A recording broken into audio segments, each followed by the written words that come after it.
Who's that little punk? Got him. How many times I beat you tonight? I'm gonna guess.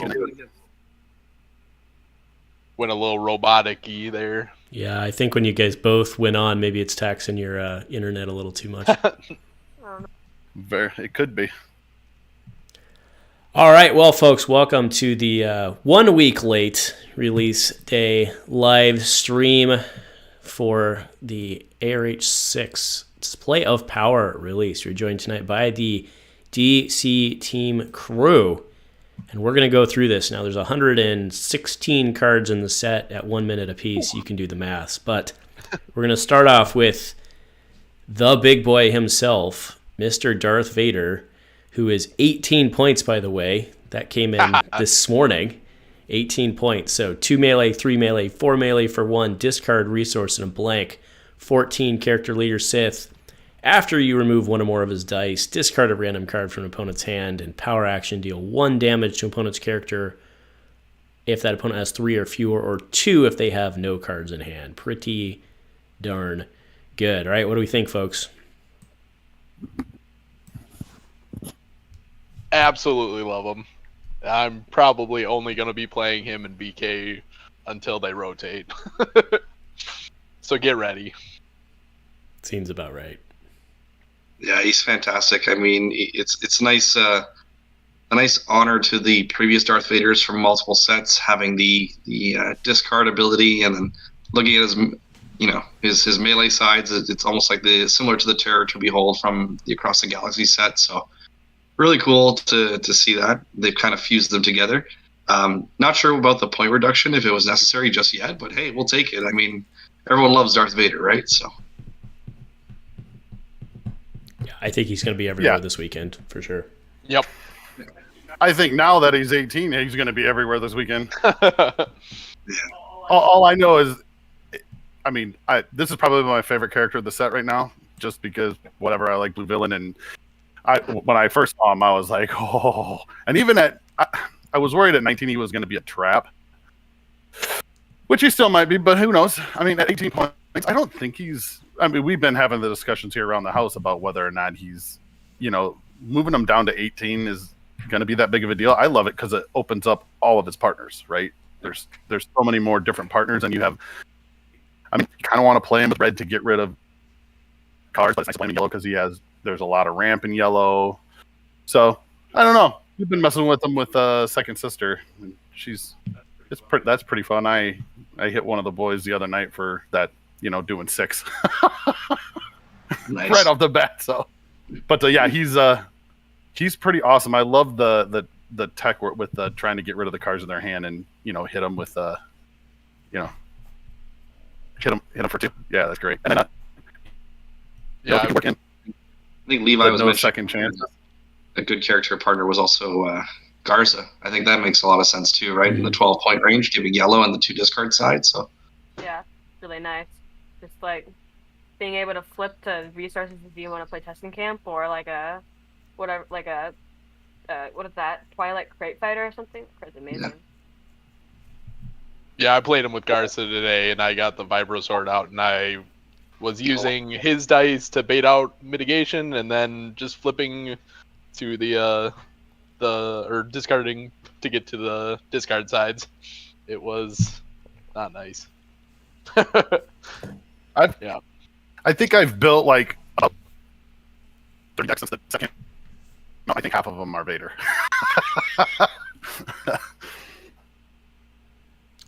All right, next up is Fifth Brother. So 10-13 for 11. 1 melee, 2 melee, discard, resource, special, and a blank. Special is deal 2 damage to a character and remove a blank.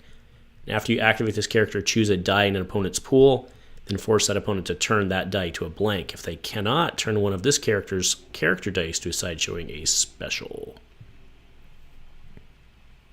Does EC play? Yeah, I think it's really good. I mean, like, you could just choose one of their blanks. I mean, even if the other character dies is showing a blank, you can still, like, turn this out as a special if you want it. I think. yeah, I think with Grand Inquisitor EC's play, I mean, you want to see more blanks in their pool, right, to activate his ability. So definitely can see a lot of Inquisitor partners for sure. Makes a lot of sense. Or even 10th Brother. 10th Brother's pretty nice too. Is there a 5-die Inquisitor Yeah. deck? In 40-40, yeah. Well, because you have second sister, right? She's cheap. Yeah. 10, 9, 12. Mm-hmm. I don't know if there's a 5-die. There could be if you use Seventh Sister, but that's bad, right? That's not good. Yeah. I think at 13 points, 11 health, with an on-activation ability, I think he's really good. I like him as a little, pairing in a lot of decks. You can run him right now with Vader's Salary. I haven't tried it yet, but it sounds gross. But I really like him, especially with 10th Brother, because now you have both of them you have two characters with the same special. And I built that already and played it a little bit, and it's a lot of fun, because if you get, anyway, with some of the stuff that they also got in the set too, it helps. So I've only played it once. I want to try it a few more times, but I think he's pretty good for where he's at. And he's got quite a few partners. Yeah. Yeah. Completely agree. All right, I next think up he's is gonna play. Riva, third sister. I wasn't sure how they were going to go on this one in terms of alliance and all that, but so she's 13-16 villain, 2 melee, 3 melee for 1 +2, 2 shield for and by that 1 is an indirect, self-inflicted indirect for 2 shields, which is interesting because you have to do that before you take the shields. Resource blank, Apprentice Inquisitor. After setup, choose an opponent's character. After that character is activated, you must activate this character as your next action if able. After you activate this character, you may resolve one of this character's character dice. I see a lot of head bobs. Yeah. Something really cool, right? The Apprentice subtype on her, I think, is what makes her really interesting. I mean, having that availability now, you have access to, rule of 2, so you can partner her with like a Sith. Especially in that 16-point range, there's definitely some 14 Siths you can partner her with. Her die is actually really strong. Having 3/2 sides and that 3-for-1 melee, really, really strong. And also having that built-in action cheat almost, right? After you activate the character, and you may resolve one of those character's dice too. So really, really strong character. I think she'll see some play. Just I think it's finding the right balance, like what partner you're going to use. If you go mono blue, right, I think it makes more sense. But there might be some other colors out there maybe that she can work with. The only problem I see is that you got Grand Inquisitor, and he's team up each Inquisitor. So basically, she's 16, but he's a 17-point character, basically a 16. And so you could either use Riva, who's 16, or a 17-point character that is 16. But I think resolving that die is pretty good. But the 2 shield for 1 indirect is kind of weak. Like, that's basically a 1 shield. I can't decide whether I like her or not. I haven't tried her yet. I've got to give her a try. The whole, when they activate a character and you activate a character, so I don't know. I feel like having the multiple indirect for a cost side kind of stinks, because now you're taking damage with her and you're being forced. I mean, she does have the ability to hit you, right? You can resolve 1, but I don't know. I haven't tried her yet. Verdict's still out, I think, at least for me. I don't know where she sits at yet. Yeah, just think of it this way with the rule of 2, right? After you activate and you get to resolve one of your dice right away, that also activates the rule of 2 ability right away, because now you have just 1 die in the pool, which is what you need. So depending on how you roll out, she can be pretty strong with that. So So with the right character, it might work. Yeah. Yeah. She might be kind of weird for sequencing, trying to get like upgrades on her, because if you're trying to put stuff on her, then they might activate, the other character that forces you to activate her. So that might get weird, but I don't know. I think she looks kind of cool. 16, I don't know that I would want to invest 16 points into her, but I think there's probably a better use of 16 points, but I think she's cool. Yeah. All right. The Sun, Dark Side. 2 Indy, 3 Indy for 1, 4 Indy for 1. Discard, resource, and a blank. 12-15. Matches perfectly with the sister, obviously. For 12 health, after you play a blue ability on this character, place a resource on this card. If this character has 2 or fewer character dice, remove 3 resources from it and it gains 1 die. That's very, very interesting. Yeah, it's not hard to get to that 3rd die. You can easily do it round 1. Just a couple 1-drop abilities. You can even overwrite, and that counts, right? So, Yeah. pretty insane to get that 3rd die. And yeah, it's indirect, but it kind of reminds me of Saw, where you see a couple 3 or 4s in that pool. It's damage is damage, and that's pretty intense. Yeah, I have a feeling we're gonna see him a lot this weekend. Absolutely. He's pretty Even good. without And, his sister. was that? Even without his sister. Well, right. And Yeah. I saw people running him with Tarkin, and then you have Path to Mastery, and that's 1 on him already. And now you There you only go. got to get 2 more. That's not that hard to do. And we were playing with him before he got, the release, and you could get 4 dice on him, and that was crazy. I can see why they took 1 away. Yeah. But yeah, he's pretty good, and I think I haven't even tried the deck with the sister either, but it's pretty good with both of them when they're together, because she can heal him, and then she's ripping your hand, and then you're rolling him out, and there's shenanigans you can get into with his dice. Mhm. Somebody will figure out. You gotta have, if you're playing with Red and Tidarium, you could get the Emperor on him. Oh, Right? yuck. Oh, no. I didn't even think about that. I think he was a little too powerful with the 4 dice because because they're gonna go after him because they have to, and it's like they would go after him, and then you just play the ability, heal the damage, and with the daughter's ability, and then you would add a resource to it, and then you would just after you play 3 abilities on him, that's 3 damage healed, and then you get an extra die. So it was really good. Easy to get there. Yeah.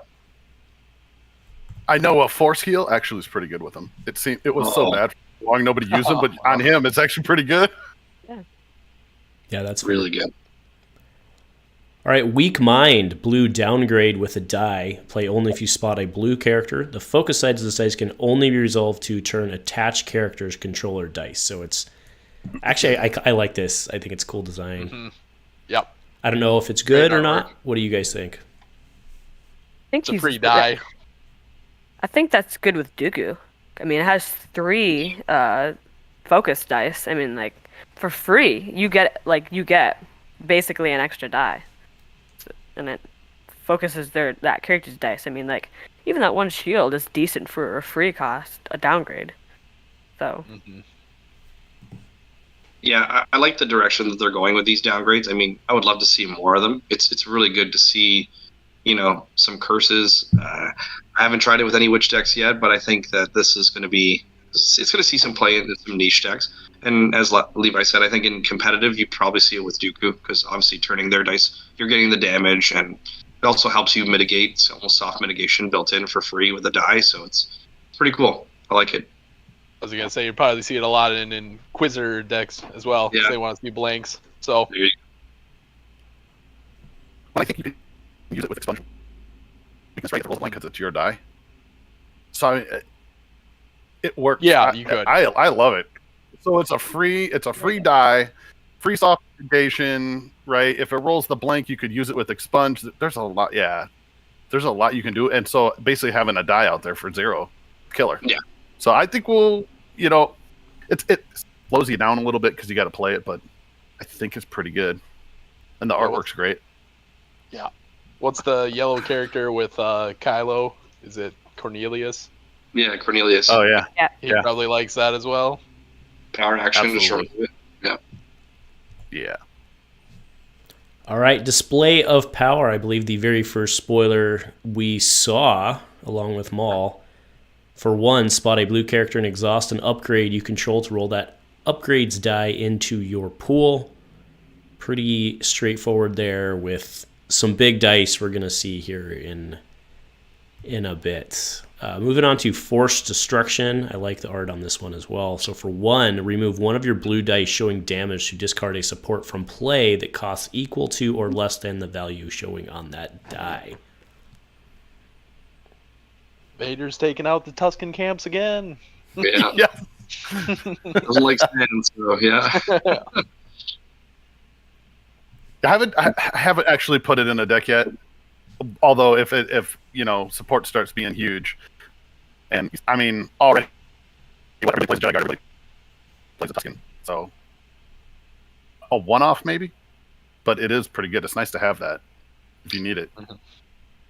You gotta love those type of events, right? It may not be meta defining, or it may not be something that's going in every single deck, but just having it there, just knowing that it exists to stop certain supports is really helpful, right? Keeps things in check. Yep. So really good event. Yep. I don't Just think like display of powers. Oh, sorry, what did you say? Oh, I was just gonna say, to your point, just kind of like when Desperate Measures came out, it was just really nice knowing that there was other ways to get rid of supports. So Yeah. even if they don't get played, you might still be worried about it. But I don't think display of power is going to be seen any play because you got contentious opportunity. Like you could roll in Vader's die for free. Like, I mean that's for a resource, and you have to play the good upgrade too. So it's like. Yeah. You'll see. So there's like Ashman mentioned, there's going to be some bigger dice coming up soon in this set, and on certain characters, right, like display of power, just to give a character some love to, Mr. Snoke, right? So you power action, you roll the ability out, then you play display of power, you roll it out again, and then you activate him, you roll it out again. Sounds familiar, like a certain card from across the galaxy, right? So Vader's fist, but yeah, in the right deck, it can do some damage. Yep. I could see. I didn't even think about Snoke. Yeah, That might be it. Yeah. As I saw display of power, I thought Snoke can really use that. But There's so many cards that are like right on the verge of 31, 32, 33, where I got it in there and then I cut it because there's so many good cards. But I didn't even think about Snoke. That's probably a spot for it right there. Yeah, that's a great card for him. Blue got a lot of love this set, so it's nice. Yep. I agree. All right, Hate Grows in You. For 0, villain. Play only if you have dice showing melee damage and discard. Turn a die to a side showing a blank and force an opponent to choose and discard a card from their hand. Seems fair at 0. Seems fair. Really good. Thankfully, it's not a random discard. Yeah. But yeah, I think it's a really good card. Yeah.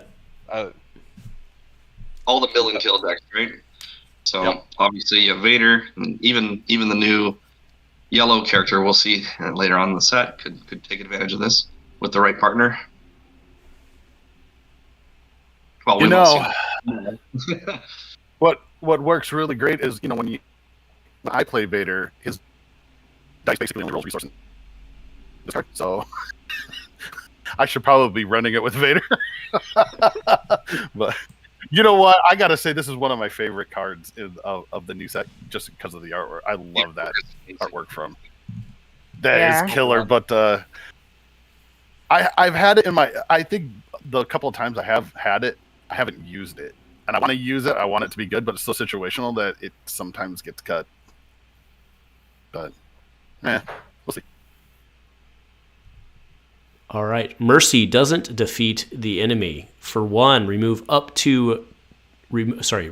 of your blue dice showing damage to remove up to 2 dice showing a combined value of 3 or less. That's great mitigation. Yeah. Force assistance is real good with this. Yeah, I was actually playing Pop today, and I did that. I rolled out Force Assistance, I flipped Vader's die to the melee, and then I played that, and I removed his die. This card is way good. Like, I love it. Like, it's cheap. It's like Entangle in, like, a nutshell, basically. Yeah. It's so good. I love it. Moving 2 dice for a 1 resource, you're ahead of curve. It's great. It's worth it. I shouldn't say that. You're 1 resource, remove a die, and play the card, but it can really save you in certain situations, and it's great that it's any 2 die, right? So you're not just removing damage, you're removing anything that you need to get rid of. So, super good. Yeah. All right, Sanction. Go ahead. Oh, I was just gonna say, it doesn't work well when you try to play it when you don't have damage out. That's what I always try to do. Got to read the card. Yeah, it's like, All right. 2-3. All right, sanction spot. So for 2, spot a blue character to choose a character die in any player's pool. Remove all copies of that die from all pools. Is it worth? Is it worth 2? Do you play it? That's the thing. For 2, I'm not really sold on it. I mean, we'll see. I mean, it might come in handy in certain situations, but for 2, I think I'd rather look at other options. You know, like I compare it to like a headstrong or even power of the tribe, or you know what I mean. I don't see it as being a similar value for 2, but you never know.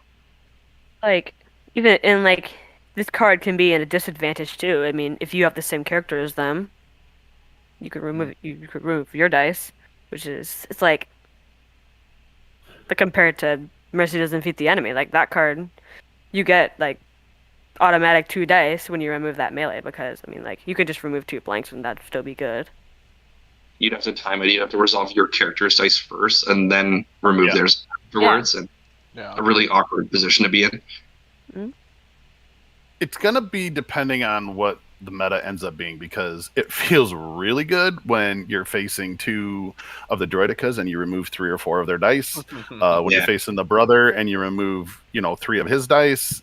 So I've been running it as a one-off, and in certain situations, I mean, like I did the droid because it feels really good when you're removing 3 of them. So, but I don't know, we'll see, because depending on what the meta is, but yeah, being able to remove all the dice, it is like a headstrong. So yeah, I don't know, it's there. I think it'll probably end up seeing play, I would guess, because it probably is pretty good. Yeah, there's no conditions. There's nothing. It's not like the last card we saw where you have to have your dice in the pool. It doesn't. It's not like, is it Smash, where you have to resolve yours and remove up to half, rounded up. So it kind of just happens whenever it needs to happen, and a little less restrictions that way. That's probably why it costs more. All right, plot, Shroud of Darkness. So for 2, after an opponent takes the discard to reroll action, you may spot an Inquisitor or Sith and exhaust this plot to deal 1 damage to a character. Seems pretty decent. Yeah, I think it'll see some play. It just depends on the deck, right? Depends on the characters you're using, but just free damage from just exhausting the plot every round. You're going to get at least 3 to 4 damage from this guy each game, depending on the matchup. So it seems pretty good for 2 points. I don't know. So you got to have a Sith or Inquisitor, and that's what kind of one or the other. So it's only Sith or Inquisitor, and the problem I think is that you can play around it, right?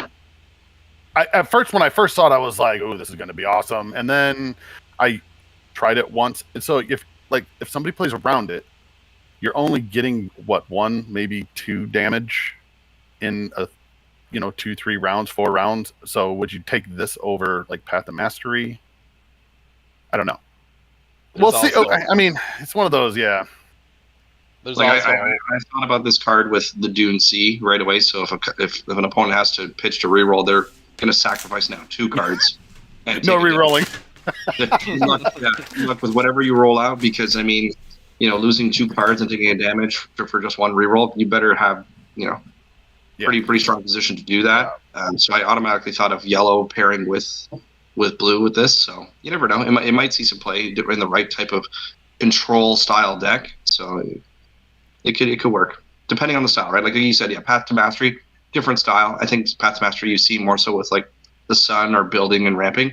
But if you play that control style deck, this can really, really be useful. Too bad there's nothing to make them discard and reroll. Take the damage. Well, there's also a lot more reroll sides on dice in this set and in the last set, so it's people are doing it less, so it might be harder to come by. But I don't know. I don't know that I would play it for 2, but it might see some play. Yeah, I was just playing, and I was playing Vader, and he was playing Ezra Ayla, and it was really annoying because he would just do Ezra's power action, and he would re-roll his dice with the re-rolls, and he wouldn't discard the cards, and he would just have one card in his hand, and then he wouldn't discard it, and then he would just claim, and it's just like, Yep. I don't get two ping. I think that was one of the initiatives for the set, right? Was to improve on reroll, make it more relevant, and I think they're doing a good job with it. Like it's becoming a more powerful die side for sure. Mm-hmm. You know, it almost feels like it should be in an Inquisitor deck, because if you run everything that blanks their dice, then they're frustrated because they want to, right? They want to toss the reroll. So I guess in the right deck, like you're saying, if you ran, I'll have to rethink it, because if you ran more dice ran more cards that blanked dice rather than removed them, then they're going to be really frustrated. Yeah. I got to think about it a little more. And then you use like Garza with the charm. You get access to Dune Sea, and then you're turning their dice to blank still with Garza, and then she has a 2 discard side. So you're really just punishing the opponent for even thinking about really rolling 2. So using Inquisitor with Garza, right? Like that's kind of what I was thinking. So.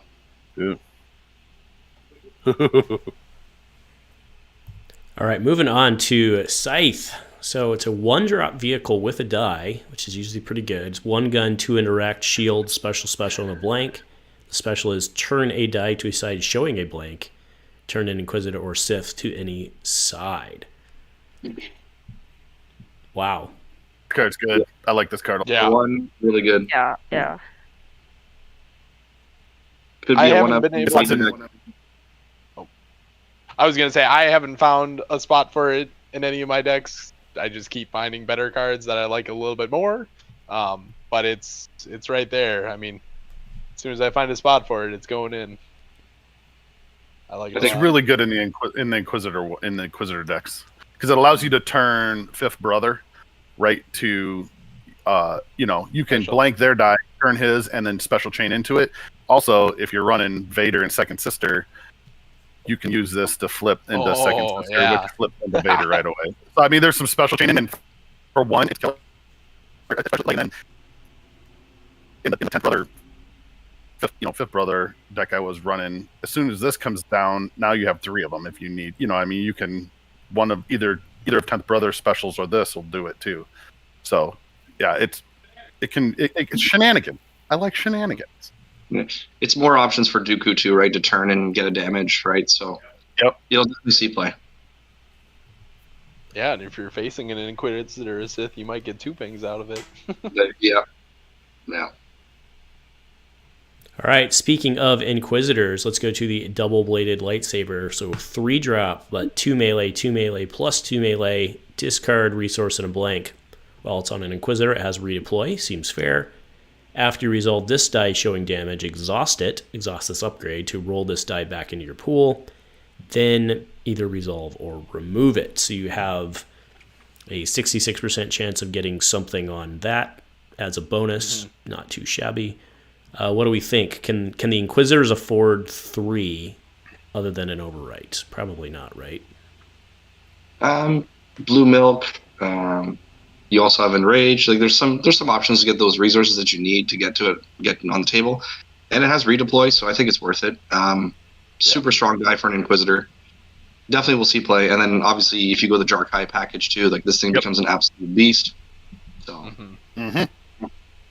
I think this card's really good if you get Jarkai, because I was playing a match and I did 3 damage. I exhausted it. I rolled it back in, and I did 3 more damage, and I killed off one of his characters. I don't think you did that, Levi. I don't remember you doing that at all. Yeah, it was the die rollers. It was the training. He used the training saber to bring it in, roll it in, hit me for 3 because they had Jarkai on it, then roll it back in and hit me for 3 more. But I mean that's it. It's so much better than the Inquisitor lightsaber. Yeah. No, I really like this one. This one's really good on. Yeah, I think it'll see play, especially Jarkai. So and getting to roll it in again. Yeah, that's great. It feels like a lot more people are like, if you do play this, people are going to be targeting this die more so than maybe some of your other character dice, like on the Grand Inquisitor or other people. So that'll be. I mean, it'll feel bad when they remove it, but then that might leave those specials a little more safer and ready to be resolved. So Yeah, I think it's cool. I think with Dark Eye, like you guys said, I think it's going to be amazing. Mm-hmm. If they remove it, like Levi said earlier, we have Contingent Opportunity, and we also have, the name of the set, right? Display of Power to roll it back into. So there's other options to get this die right back in there, and if you want to, it might be worth your while with this, like Dr. Ashman said, 66% chance of hitting that melee side. So If you do, yeah, I was gonna say, Yeah. if you do Display of Power, it negates the second roll in. But I mean, if they it's still remove getting it, if they remove it, but it still gets the back end, which is good. yeah. All right, here's a big one. Force Retaliation. So no blanks on this baby. 3-gun, 4 indirect. It's very similar to another upgrade that we all painfully remember. 3 disrupt, 2 shields, 2 resources. Blue only. After an opponent removes this die or one or more of attached character's character dice, you may exhaust this to deal damage to a character equal to the number of dice that were just removed. So as I was saying, F with guys, Papa right? Palpatine. Yes, and Snoke. Yeah. Mr. Snoke loves this ability. Getting this guy in 3 times, just like Mr. Vader Fist, it is almost identical, right? So, display of power action, and then roll him in. You get that die in there 3 times. Like, that's a monster. Yeah. It's like 4-star when we got to roll it in 5 or 6 times and kill a whole 3-wide team. Before they nerfed it, right? Yeah. Yeah. Yeah. I think it's cool. Palpatine's just mad that Vader got balanced and he's over there like, hey, what about me? Soon enough. You'll see it. I'm pretty sure they're considering it. Redemption Mall as well. Yeah, poor guy. 17. Who? Yeah. Just play the new one, guys. Play the new mall. That's all good. Yeah. Yeah. But yeah, this is an excellent upgrade. It'll definitely see play in multiple decks. But I think Snoke, to me, screams the best value for this card. That's a really good die. Like 3 disrupt, you hit them for all their money. That and those like a 4 indirect for free. Like that's pretty good. Better than Vader's Fist. It was a 4-for-1 at least on Vader's Fist. Yeah. All right, moving on to Gar Saxon, Imperial Mandalorian. I just watched the episode a little bit ago with my son where Gar died. Good riddance, Gar. Spoiler alert. But 2-gun. Oh, that one's there's a grace period on no Star Wars spoilers, Yeah. and it's less than 10 years. I'll tell you that. So. All right, 2-gun, 2 melee, 3 indie, 2 shields, 1 resource, and a blank. 14-17 leader trooper with 13 health though. After you play a red event with cost 1 or more, deal 1 unblockable indirect damage to an opponent. Unblockable indirect. Kind of cool. Yeah, I like that we see the unblockable indirect on, Mandalorians with Bo-Katan and him. So that's kind of cool. I think he's sweet. I think he's going to see a lot of play. I think he's pretty good at 17 points. Yeah, absolutely. I've already played around with him a little bit. I actually partnered him with Snoke. So the idea was to try to use him to ramp and get some resources with I am not a Jedi, right? So if you hit that 3 indirect side, you can ramp and use that to get some resources, and then go ahead and play that lovely little upgrade that we saw earlier onto Snoke, right? So, as you're playing those events too, to get the resources, you're doing unblockable indirect. It becomes overwhelming, right? And they both share the leader subtype, so you're able to turn on a lot of different style mitigation cards. That's just one deck idea, but I think he's very versatile. And it's nice to see Red also get that 17-point leader with really good damage sides. Like I think that was lacking in red villain. If you look at the previous red villains that we've had in the sets, there's only been a few in the higher echelon of damage and point sides. So it's nice to have him in the set. Yeah, he's very cool. All right, so extermination order with him is dirty because that's 4, right? Yeah. You're hitting him for 3 and 4. It only costs you 1, and you don't even have to give it to him. Yep. That and one of the cards, I can't remember what it's called in this one, but one where you can spot and do unblockable or do indirect. So I built this with Pyre, single die, relentless advance, and then the new battlefield, and you run like stuff in the first, and it's hard to be able to take it back after you tossed it to him. And with Pyre, it's gross because you can. Now I've only done it once, but it's a blast. And then relentless advance is just sitting there ticking up, and you're just hitting them, pinging them over and over again. It gets to be overwhelming. But yeah, that design is awesome. Yeah. What, Levi? Does that remind you of the game that we played where I triggered Relentless Advance to do 5 damage to you and kill you? I don't remember any. I don't know what you're talking about. He doesn't remember the games where he loses. He only remembers the ones when he wins. Yeah, it's hard to remember as an old man. Just delete those games. Stuff, yeah. Yeah, I don't. Yeah, I've already explained to my boys the first rule of any game with Pop is Pop always wins. Okay, so it's true. It's not how it is. All right, General Kalani, 1013, good price point there with 11 health, 2 indirect, 2 focus, 2 discard for a indirect, 1 free money, 1 money for an indirect, and then a blank. Team up 1 each other droid. Now that is very interesting. After an opponent draws 1 or more cards during the action phase, please deal 1 damage to a character, right? And that is not a once per turn, that is a ongoing effect. Yeah. Loomis, you're our Droideca guy. How's the math on that work? Oh, he looks fun with them. I haven't personally tried them. I'm a fan of Droideca with our big daddy Vader, but he looks pretty fun. What are they? They're 8-11? I believe so, yeah. So you can run 2 of them elite. You can run 2 of them elite. Oh. And 1 die. You can go him single die and 2 elite droid because it's gross. Sounds fantastic. Yep.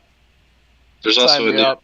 set. He's yellow, and he also has Guardian. And when he's defeated, you'll see him later on the set, but you gain his die. So there's a droid to add the yellow splash for the yellow events that you need to. Mm-hmm. Nice. Yeah, he's pretty good. He's what not Maul. What you wanted General Grievous to do, with team up and being able to run both droidicas. Yeah. Mm-hmm. It was the only time I played against him was there was 2 elite droidicas, and I removed 3 of the dice, and I still lost the game because and I think it could be tweaked because was the enflating fire? Yeah. Oh, so good. Those droidicas, they're just so annoying. But he's pretty good too. Even elite, he's pretty good too. Right? He's got dice. He's got focus. He's got discards. He's got monies. I don't know how much card drawing somebody's gonna. I mean, there are some stuff. I think with strategic discipline being banned, it kind of just hurt him a lot. But that one resource for 1 indirect is just like I don't get why it's there. Like maybe he was broken with 2 resource sides, but I just feel. Right, like to be at 13 points and have two resource sides that you don't have to pay for it essentially. Yeah, it's there to balance them for sure. Yeah, but I'm okay with that. And with team up 1, technically he's 11. He's 11 elite, right? He's 8-11 if you're running with those droids. It's each other droid. Yeah, the droids get the minus, but effectively, yeah. I mean, he stays at 13. The droids get a discount. Yeah, which is good. Right. The droid's a discount, but yeah, I mean, essentially he's 11, right? Yeah. All right, moving on to Nute Gunray using the OG die. So 9-11 with 10 health. How the mighty grow. So 1 indirect, 1 focus, 2 disrupt, resource plus resource, and a blank. Each opponent's hand size is reduced by 1 during the upkeep phase unless that opponent deals 1 damage to a character they control, or 2 instead if this character is elite. That's a trade-off. It's an interesting trade-off. I think he's fantastic.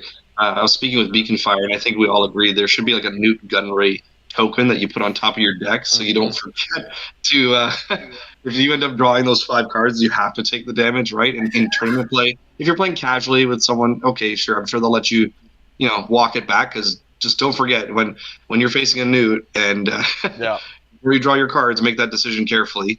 But I played him with Vader before he got his point reduction, and that was very impressive. Right, gave you access to the hand control to remove, using probe or intel breach, and then obviously them starting off the next round with only 4 cards or making that choice gets you to that PA a lot more effectively. That 2 disrupt side is amazing if you roll that out, and obviously having those 2 resource sides is great. So overall, he's a fantastic character. I was really excited to see him when he came out.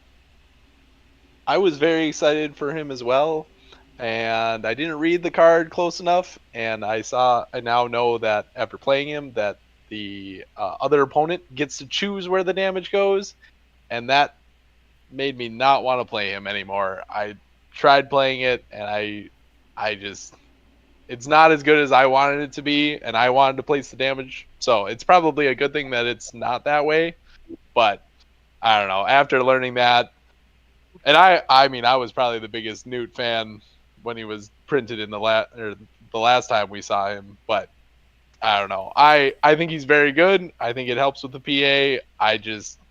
I'm so bummed out that I don't get to choose where the damage goes. So out of that, I probably won't play him. I didn't even know that. I just realized that. Oh. Yep.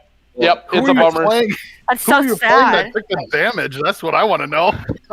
Yeah. The beauty is with Vader, you try to spike the lower health character, right? So then that way that 2 damage is going to, like if it whittles them down, right? It helps a lot. So, but most of the time they choose to take the lighter hand. Yeah. So, which is good for Vader too. So either way, it's a win-win when he was at 19 with him. Yeah. And that 2 disrupt isn't. You roll that out, and just leave that 2 disrupt in the. I mean, it's so frustrating. Maybe my Nute never rolled the 2 disrupt. It was always the +1 and the blank skis. Well, that's what I rolled too. Yeah. Like, got 1 indirect. Yeah, I can't wait to resolve this one. No. I think it's cool. I think as soon as people, if they like playing Vader, who this guy obviously goes well with, I think once you see Droideka and that he can either finish or draw some damage away from him, I think people are going to be turned off of Nute pretty quickly. Yeah, well, they already are now. They say 18. I think you got it with Droideka. Yeah. All right, moving on to Tion. I have no idea how to say this. Tion. Yeah. It's Gerrera. I got it, Jared. I got it at Jared. All right. 8-10 for 9 character leader. All these piddly disposable moths. 1 focus, 1 disrupt, 2 discard for a resource, 2 resource for a resource, a plus resource, a blank. Not a great die in my opinion. Power action, remove 1 of your dice showing a resource to either discard the top card of a deck or discard a random card from an opponent's hand. Then if a non-event card was discarded this way, draw a card. So we continue to see kind of the red leader discard, but I don't think it's as good as the existing charm discard, right? What do you guys think? Too many pay sides. Yeah, in the right deck, I'll be honest with you, I saw him in league play, and he was in a 3-wide deck. This is before some of the changes that we saw this morning, but it was Max Rebo, Sai, Noodle, and this gentleman for a 6-die start. So you can already imagine how, even though the dice doesn't look too good at first glance, the resource generation from that crew is off the chart. Now that he's been changed, obviously the deck doesn't exist anymore, but let's just say you could drop a Blizzard very easily. You can get rid of your opponent's hand very easily. And not only that, you can power action with the charm to take 1 of your opponent's dice away too. So it had to be done, but this guy can definitely do some damage. I saw it firsthand. So he'll see some play for sure, especially at 8-10. The 2-for-1 discard is solid. Even the 2 resource for 1 focus, you can't go wrong with that. Yeah, I think he's good. All I see is somebody that I can choke out with apology accepted. That's what I see. Yep. I wish each one of I wish him, Ozzel, and any of the red guys, if you choked them out with apology accepted, they each did something different, After this card has been defeated by that card, they can make a plot. Make a plot. He does like 2 discards, and Ozzel, he dies, and you have to take a damage yourself. Or it's just I'll choke out the Moff, and it just has Yeah, three different options which Moff that you defeated. You get to grow a mustache. Yeah. All right, fire across the galaxy. Remove an opponent's die showing a value of 1. Then that opponent may draw a card. I don't think That's it's good. very good. But it's like... Maybe if it was 1 or less, I would play it, but... It's like, I think the only... Being able to remove a special is really strong, right? Yeah. But it's Yeah, like... that's why it's the way it is. But I don't know. I mean, the only really valuable die that has a value of 1 is a resource. Is like, but they also get to draw a card. So you lose a card, they lose a die, but they get to draw a card. It's like, I don't know. Yeah. So I think you play this in a leader mill deck where you want them to have more cards in their hand, right? Yep. Yeah. Yep. Yeah. More cards to discard. But I don't think You you'd can't play have enough it in, zero cost mitigation, really. Zero cost mitigation is great. I mean, there has to be a downside for a zero cost. Mm-hmm. Yeah. I mean, there has to be some kind of thing either stopping you or, some downside to make it cost something. You could remove like a 1 melee vibro sword. You could remove a focus that could really turn into multiple focus. It will see some play. Yep. Remove Nute's 1 indirect. I think what it is that when I first saw it, I was like, oh, I'll never play that. And then somebody used it on me, and then I was like, oh, now I get it. But I think it's just getting a die out of the pool is what it is. And if you can get a bigger character die out of the pool, it's you give them a card, but they're down 1. I think that's where it ends up. I think it's probably going to see play. Yeah, like kind of the same use for Rebel Assault when that was played. Like it was kind of just played just to get the die out, so they could re-roll it. Yep. All right, Imperial Justice. Spot a red character to choose a symbol, then deal 1 indirect to them for each die showing on the chosen symbol to a maximum of 4. Now, just to clarify, it does not have to be. It's all pool, all dice in all pools, right? So, I don't know. What do we think for 1? I mean, it's got to be a 1 cost for being able to potentially deal 4. But what do we think? Good finisher. I think it's pretty good. I think it's pretty good. I Yeah. think it's good with what's his face? Garth Saxon. Yeah. I mean, like that's you. I mean, you already get 1 indirect. So like, even if you only get like 2 indirect off of it, or even 1, it's like you get 2 indirect. So I think it's pretty good. I mean, like if they have like a lot of guns out there, Or a lot of blanks. or a They lot of miss- blanks. Yeah, Yeah, that's probably the best way to do it. I like it. It's a cool picture too. I think it's going to be easier to get 3 out of it than because it's not just their pool; it's your pool too. Mm-hmm. Yeah. And you're not using this on when they're sitting there with 4 damage, you're not using it on their damage. Well, But with probably blanks not. or resources or focus, yeah, I think it's a pretty good card. Yeah, fair enough. All right, moving on. Sinister Motives. 1, discard a card from your hand to remove a die showing a value equal to that card's cost up to 2 dice showing a combined value equal to that card's cost if you spot 2 characters that share no subtypes. Everybody's got like 9 subtypes. That's getting harder and harder and harder. I don't think that you're going to see this card if you got 2 characters with the same subtype, because for a resource, using 2 cards just to remove a die, that would never be played. But like possibly 2 dice. But like I don't know. Losing 2 cards still seems like really bad for a resource too. But I don't know. Maybe it would see play removing 2 dice. I was gonna say. Yeah. Oh, I was just gonna say I watched someone, use it twice in a row, and it was, your whole turn is now wiped out, and all I had to do was use $2 and, a bunch of cards, but Yeah, 4 cards. yeah, The round is done. yeah. Hopefully you Yeah. roll good.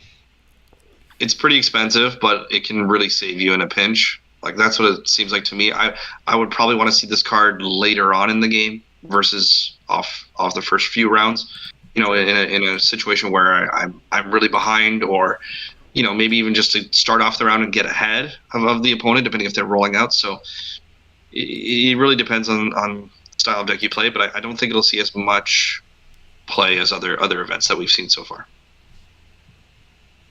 Yeah, it's pretty niche, right? I mean, it's got to be just the right deck, and I think, I mean, I've thrown it in because I wanted to use it and try it out as a one-off, but I think you're right. I don't. Maybe in certain decks you'll see it, but I mean, unless you're getting 2 good dice for it, it feels bad. Yeah. Kind of like that. What was that old card called that did the same thing, but it was for free? Sinister That Beast. K2SO on it. Yeah. I played that card once in a while, but Oh, I played that.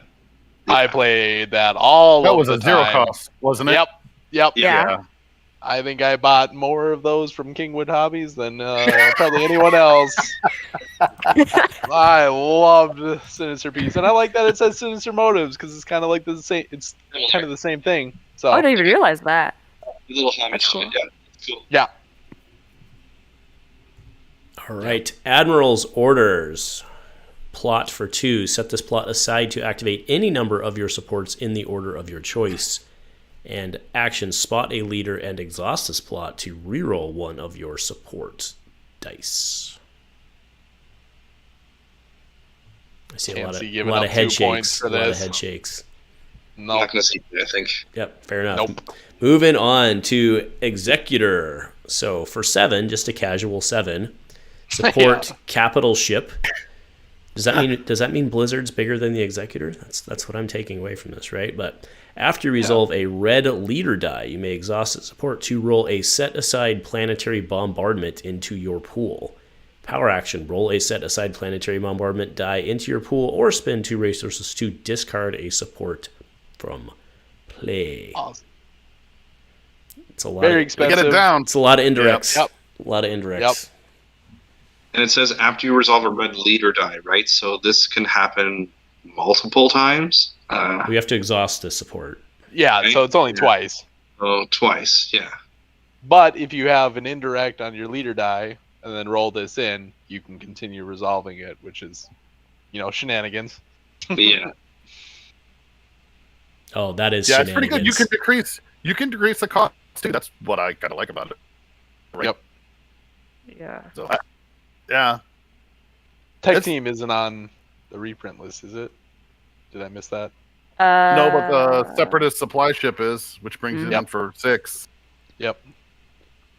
And you also have the battlefield too, I believe, right? That you can discard a support or upgrade to reduce the cost of a support or upgrade from your hand. I think it's the abandoned refinery? I don't Oh, know if yeah, that's yeah. on. I don't know if that's on the list anymore. There is a plot that helps out with this one coming up, but Oh, that's right. There is too. Yep. yeah. All right. Well, don't forget your mouse droid too. Checking mouse droids. All right. Imperial checkpoint for 2. Support location with a 2 gun, a focus, a double focus, a disrupt, a resource, and a blank. Support location after an opponent activates a character, you may activate this support. I like this card. I Yeah? think this card's really cool.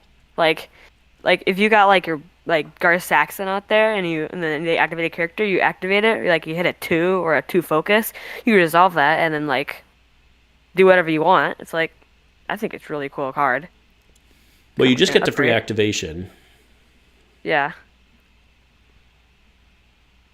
Well, so Yeah. you activate on their turn, Right. and then you get an action. I don't know. 2 seems a little expensive for my taste. I guess I like the 2 focus, but and the 2 guns is obviously good, but I don't know. Compared to some of the 2-drop supports we've seen in this set, I don't know that it's got it. yeah, I I'd rather don't save up for the Executor. It Yeah. is a location, so you can, you can use harvest with it if you wanted, yeah, or something like that. It's okay.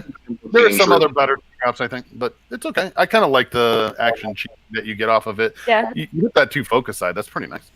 I always liked those action cheatings because I used to play Jango back then and just activate or when they activate. So All right, Seeker Droid for 1, support droid, no die, action, exhaust the support, and resolve one of your dice showing a discard to deal 1 damage to a character. If a non-event card was discarded this way, ready the support. It's kind of cool. I feel like this was made for somebody, and I can't figure out who. But I like this card. I want to use it. I just can't figure it out. Oh, you don't think it's a Vader card? I think it's a red. Yeah, I was Vader gonna card. say. Yeah. But Absolutely a Vader card. that one discard seems really weak, though. Well, you can. What was it? There's some way to reset it. I can't remember how they were talking about it. Non-event card. Non-event. It's a non-event. Yeah. I mean, all the red leaders like this. I mean, they all have discard sides. If they're, wanting to do damage when. Yeah. Not Nute though. Nute does not. So. Yeah, not Nute. Oh yeah, no. That's a But bummer. Oslo has like double discard sides, and it's like you roll a double discard. You're like, oh, I want resources. You just result, and then but it makes the dice side really useful. Yeah, it's a neat card. I kind of like. I'm a fan of the mill and kill. I played Jin Cassian back in the day. Yeah. I think it's cool. All right, Stranded for 1. I like this one. Stranded, this is unique, which makes sense for what it does. After the upkeep phase begins, choose a character. Deal damage to that character equal to the number of dice that character's controller has in their pool to a maximum of 2. So if you get Stranded dice, you don't have to own the battlefield for it, anything like that. Anything they leave in their pool, you get to ping up to 2 damage for. Oh. Yeah, it's kind of a mouthful on this one. Yeah, but it's not character dice. It's whatever they left in the pool. Right. So, Oh, interesting. Yeah, I haven't looked up upkeep phase, exactly where that, happens. And so I was looking at the card and I was like, I don't understand this card and it looks stupid. So I'm just going to continue on. But I was like, when we do this, I'm going to, someone else is going to tell me what it's like. So, yeah, I like it. I think it goes with Relentless Advance and Pyre, and because they're trying to claim before you claim with Cruel Intentions and Pyre, you throw one of these in there. Hopefully you're getting 1 or 2 out of it. Yeah, I think this card's really interesting because it's not indirect. You just get to do the damage straight through the faces. I mean, like, even 1 damage is worth it. Like, each round, like, if they're leaving dice out. You want to strip their hand when they have dice left in the pool, and then try to maximize the value of the card if you're using it. But yeah, that way they can't pitch to reroll, and the dice are stranded, and you're good to go to deal at least 1 to 2 damage, or even 3, depending on what they rolled, right? Maximum of 2. Well, there's no blanks. Yeah, I think 2 is one. You need this one deck where you're playing where if they have to discard a card to reroll, it hits them for a damage, and then you play this, and then you strip their hand, and then yeah. Just too bad it's capped at 2. Oh no. The sun takes 3 damage. All right, Light Repeating Blasters. This one has redeploy. It's a 3-drop, so it better be good these days, right? So 2 gun plus 2 gun, 2 indirect, shield, special for 1 indirect. After you activate attached character, you may resolve this die, re-rolling it instead of removing it. That is really good. And then special is deal 2 damage to a character, then you may deal 1 damage to another character. And that is a may, not a must, which is nice for those end games. Yes. This card's really good. This is pretty good. Yeah, another Jarkai fan. Ugh. Card is like, it has redeploy. Yeah. I mean, you get the special is pretty good. It's 3 damage, and then that you get to resolve it and roll it back in. I mean, it has a 2 modifier and a blank, but like. And the 1 shield, you're never going to resolve that. But like still, you can roll it back in, so it's just 1 shield. I mean, that would be even worth it. Gabe was playing this card the other day. He hit me with that stupid special like 4 times. And it's 2 and 3 is. I mean, if you roll and hit the special and you roll and hit the special again, it's really annoying. Yeah. But yeah, I think this is a really good. You know who likes this card is Janna. Oh yeah, I like that. Yeah. Yeah, there's some good cards, but I would definitely take this over most of the other ones that we have for her. Yeah. All right, Military Strategist. So this one's interesting. This is a very interesting card, right? So 2-drop, and it looks awful for a 2-drop, but it has no blanks. So it's a plus gun, plus melee, plus indirect, focus, discard, and a resource, right? So all of a sudden, it's starting to look a little better with no blank. Red character only. PA, deal indirect to an opponent equal to the number of different damage symbols showing on your dice. So that would be a max of 3, right? Mm-hmm. This seems pretty good for 2. I don't know. Probably ideal cost would be like 1.775 or something like that, right? It'd be way too good at 1. It's got to be 2. Yeah, it's got to be 2. But I just think for all the things that we have at 2, yeah, there's probably better options than this. Westars Yeah. seem pretty good. I don't know. Yeah, This card is like. I mean, you get indirect damage, but it's like if you're playing guns and like that melee is just stranded out there. That 1 indirect is terrible too. So like, it has no blanks, but like it has like 2 dead sides depending on what kind of deck you're playing and what damage sides you have. So I mean it's probably good in somebody that has mixed damage like Gar Saxon. Mhm. Yeah, But- card. yeah, But other than that, I mean, I guess I can't think of red characters or red leaders that have. I guess it doesn't have to be leader, but red characters who have mixed damage sides. But I don't know. I think there's definitely better options for 2. yeah. And then I mean, maybe I don't think it should have that red character only. It's like this card seems pretty weak already. If it didn't have that, I mean, like it should be like spotted red character. I think. I think the design of this card is really cool. Yes, agreed. Yeah, Yeah, the I artwork love is the awesome. whole like the artwork's great, the design's great, and I really want to play this card, and I played it a couple times, and it just doesn't do what you want it to do. And usually because somebody will remove one of your damage dice, but if you can get 2 indirect off of it every round, I mean, that's not bad. you're trying to re-roll into terrible. different sides, and then you have to Yeah. re-roll again to get it back on the sides you want it. Yeah. I don't know.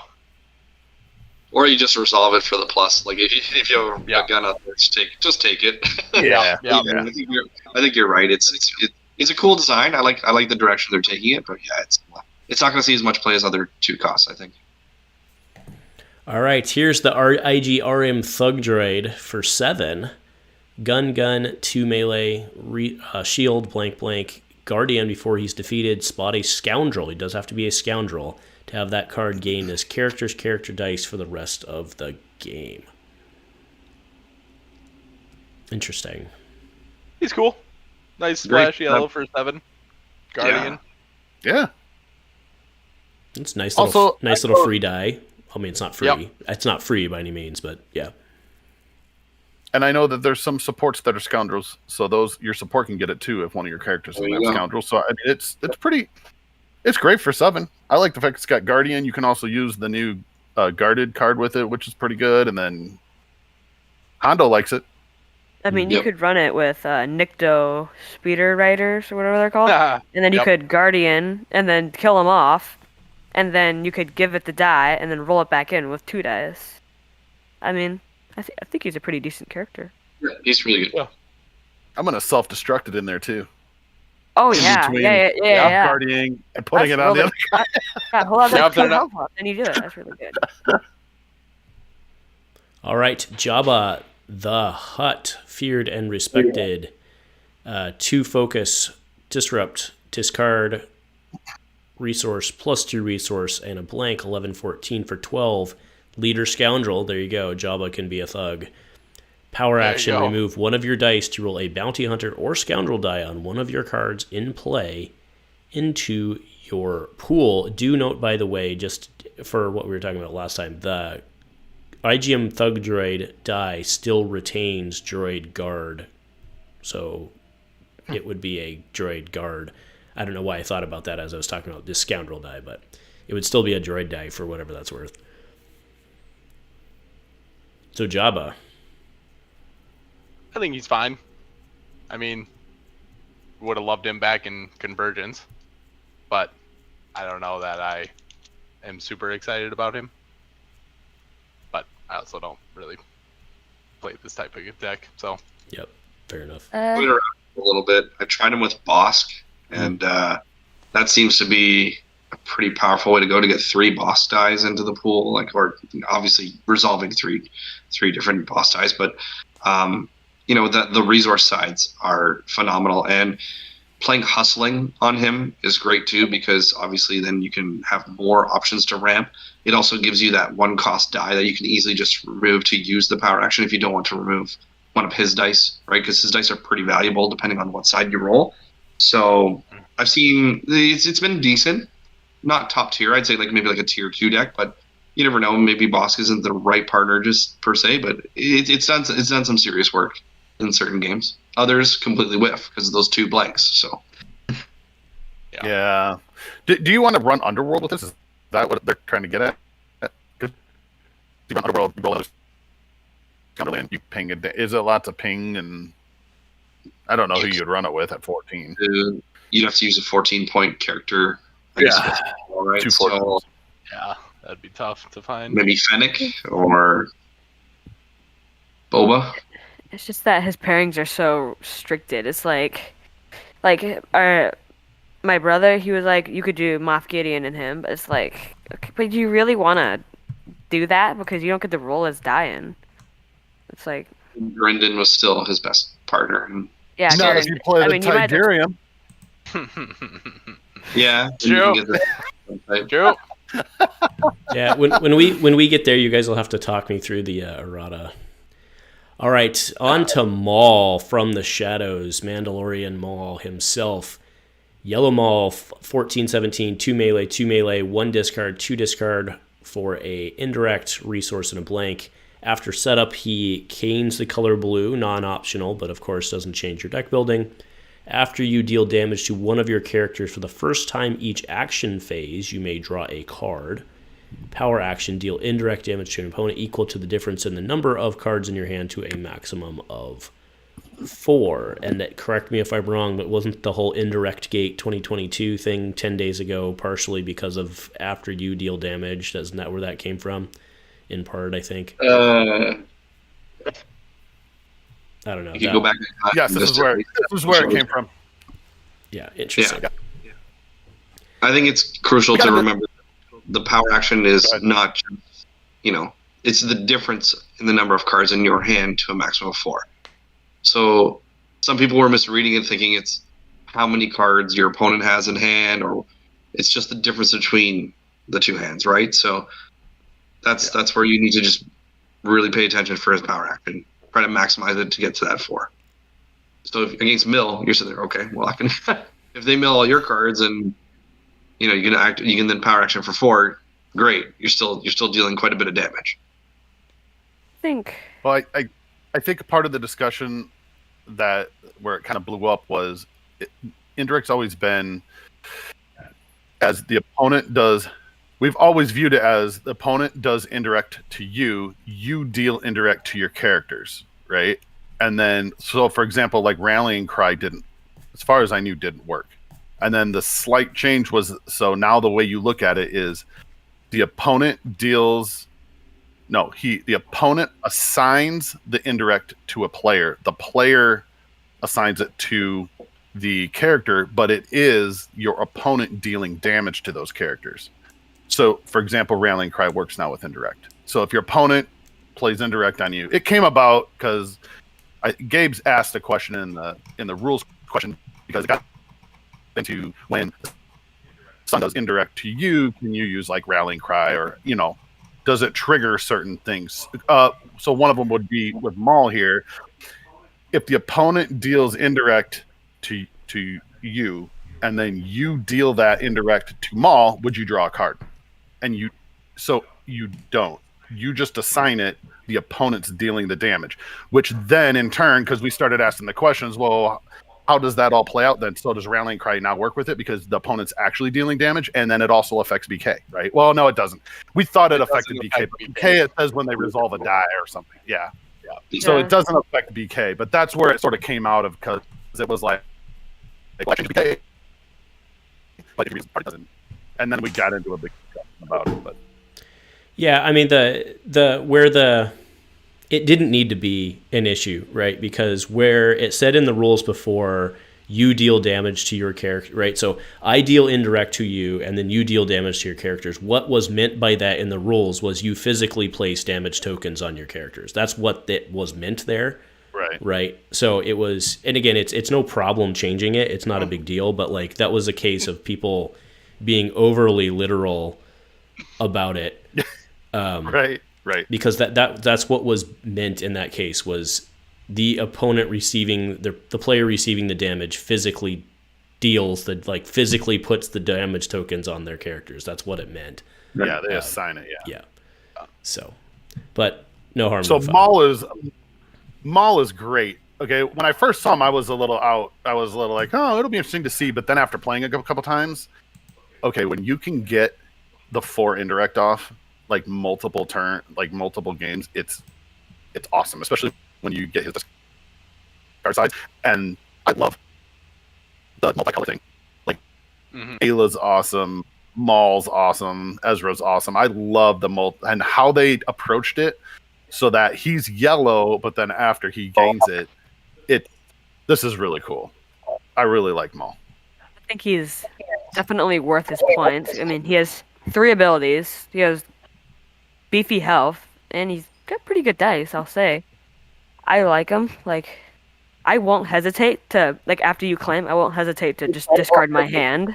Like, I'll just trash my entire hand and do you, like, 4 indirect damage. Like, I think I like him. All right, moving on to Kira, Crimson Dawn Lieutenant, 11-13, Maul's partner, 11 health, 2 gun, 1 melee, 2 melee for an indirect, discard, and a blank. Charm, Leader Scoundrel. After you'll deal damage to one of your yellow characters for the first time, each action phase gain a resource. That's why she has no resource. Power action, remove 1 charm from a character to deal 1 damage to that character. She just deals the damage every round if you want her to. Yep. Pretty good. Yeah, she's pretty cool. I enjoy the the mill kill again, and I love the indirect pay side over the paying $1. It's just so much easier at the beginning of the game to take an indirect instead of actually paying $1. So I think she's cool. I think she works well with Maul. Yeah, I agree. I haven't played her yet though, but the whole gain a resource after you do a damage to yourself, that seems strong. It seems a lot. I mean, it seems really good. And if you get her ship out, right, you get 3 of her dice. I haven't tried her yet. I got to give her a run. All right, Rook Cast, Super Commando, 9-13 for 11, no dice-ish. Character Leader Trooper. While you control a Sith, this character has Guardian, so she was Maul's right-hand person. After you activate this character, roll a set-aside Super Commando die into your pool. If this character is elite, roll a set-aside Maul die into your pool, and that's Big Maul, that's 1 melee, 2 melee, 2 melee, 3 melee resource blank. Interesting. I didn't read that close enough because I was just assuming that it was the 2 3 for 1 the Legacies Maul and not Big Maul. Nope, it's Big Boy Maul, yep. Yep, that makes it better. Can't do the Maul power action on it though. Oh, yeah. Oh my gosh. I don't think this character is very good because like I'd rather use Kira and have her own die and get better abilities. I mean, like she's 9 with 1 die and she's 4 extra points. I mean, like she already doesn't have the first die isn't very good, so it's like you just get 1 good die for 4 extra points, and Guardian if you have a Sith. It's just like I don't know. I'd rather run other characters. I feel like there's better options for 13-point characters, but I don't know. I would guess. I don't know if we'll see a lot of her on the table in terms of competitive play, but I like where they're going with it. Like Leader Trooper, 13 points, 11 health, and the dice that she's getting is actually pretty good. That Maul die is nothing to really sneeze at, but it's a unique style of character. I'd like to see more of them in the future. I think it's a good way to go. I like it because it's like a shout out to my old deck, right? Mm-hmm. Literally, yeah. Yep. Literally. I miss Maul. I also do like as well. She has a lot of health for Guardian. Yeah, I mean, Yeah, if you're going to play her I've- as a super commando, like, she's a great super commando. Mhm. Or sorry, Death Watch Mando, right? Like, if you're going to play, for many cases, like, singly, like, you'd play her, right? Why not? Yeah. So. Yeah. All right. Xion, Blade Experts, 8/10 for 9 health, 1/1 plus 2, discard 2 resource for a resource, and a blank. Scoundrel Twi'lek, after you activate this character, you may remove one of this character's character or upgrade dice showing melee damage to deal one unblockable damage to a character. It's pretty good use for that +2. Mm-hmm. I don't know. Like, she has, like, I mean, she's only 10 points, but that ability is just, I mean, she has 2 one-sides. It's like, you probably always gonna do her ability on the 1, because you might as well just basically resolving it. Mm-hmm. And there's the 2 plus. I mean, you wouldn't want to do it if you roll the 2 plus on a 1 melee. And, I mean, she doesn't have a normal resource set. She has a 2 resource for a resource. I don't know. She just doesn't seem very great. Any arguments? 10-point elite. I don't know. I think getting 2 dice for 10 points, depending on the deck again, right? Like, it says you may have one of the characters' dice. So if you're playing them elite, then yeah. If you're playing even single die, depending on that deck too, that's not bad. Action sheet, resolve the die right away. Give you access to yellow for a big bad blue or whatever your plan is. But you never know. It has the scoundrel subtype too. Like we were talking about, certain things that can go to the scoundrel, right? Might see some play. You know what I was just thinking? Kind of down on her, but I just got to thinking that you're removing her die for 1 unblockable indirect, and in a underworld or a Blackstall Station underworld deck, she might work. And with low points like that, you might be able to get her in with, say, like, you could roll her back in with Jabba, and then you're just using her dice as fodder for underworld or for Blackstall, and Blackstall Station, right? I think. Mhm. Oh well, when you mentioned that, I mean, like, if you roll her out, if you roll her out and then remove it, that's 2. That's like 2 damage each round if you roll the damage. Actually, It's by activation. I think that's. I like actually the pretty good. I like the what are they, the flavor text? Crazy Yeah. Chewy. We need I a just Mick want- Mayfield. Where's I want my a Mick Mayfield? That's who I. Yeah. He'll be No. like 20 points, and you just play him with her. All right. No witnesses. Downgrade bounty. Spot only if you spot a yellow. Attached character. After attached character is defeated, you may resolve one of your dice, increasing its value by 2. I guess it works if you need a bounty, I guess. Good for 0. Yeah. Yeah, This good card for is 0. Great. I love this card. I mean, like, for free, you get the resolve like after you kill him. I think it's like if you got like one of your big dice, like if you're playing Bosk and you got a 3. I mean, like. Yeah, even but a 2 are you then trying to, like, do you leave a character alive for another round so that you can set up so you can kill them with dice in the pool? I think you don't. I think you just pop them off, right? So Yeah. a lot of I wanna know times when if you characters use- are going down, you don't have dice left in your pool, right? So Right. Yeah. Well, the Force, if you're running Force, like, can you use their die? You roll back in and resolve it this way. What was that? You know what I mean? yeah, With Force sorry. labor. Say it when again. So if you're running this, right, if you got this bounty on, you got Force labor on, and then you roll their die back in from the character, can you use this? No, force Resolvability on the labor die, you has just to do its get entire Force labor. thing. Yeah. Oh, okay. Okay. Yeah. Oh wait, Complete. what? You have to resolve one of your dice. The forced labor is resolve one of their dice. You have to resolve that character. You resolve the character Well, that but you force labor runs its entire thing anyway, right? So Yeah. like, Yeah, Yeah. I mean, Okay. even if you Okay. could, you couldn't. all right. I mean, Await the dawn. Spot a yellow character and choose an opponent's die showing a value of 2 or more, then deal indirect to yourself equal to the value showing on that die to remove it. It's kind of like a crazy crash landing, right? Yeah. I think it sees play with maybe Kira and Maul, but outside of that, because you get the bonuses right from both those characters. Outside from that, I don't know if you really see much other decks taking advantage of that ability.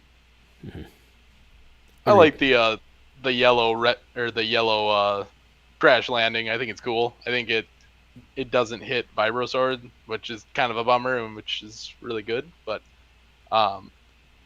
yeah, I think it's a cool card. But I like the fact that you can remove anything. So there are 2 resource sitting out there. I'll take 2 indirect I didn't even think for the about 2 that. resource or a 2 focus. Like that. It's better than crash landing, I think, and especially with Maul or Kira. Yeah, I guess I just thought it was melee. I think. Oh yeah, I did too until I heard somebody say that, and I was like, oh yeah, that's real good. Yeah, that makes it a lot better for me. I think it's slightly better than crash landing because crash landing has to be damage. Yep. And this Right. could be anything. Yeah, that's why. Yep. It's like usually you don't want to crash land a 1 damage. It's like you're probably gonna be awaiting the dawn like a 3 or 2, like what it says. I'm gonna use a weight of the dawn on you, Levi. All right. It'll be like Infamy for 2. Play only if you have exactly 1 character die in your pool. Deal indirect to opponent equal to the number of dice in their pool. It's a good card. I think it's. I don't know. I've been playing BK a lot, so that's where my thoughts go first.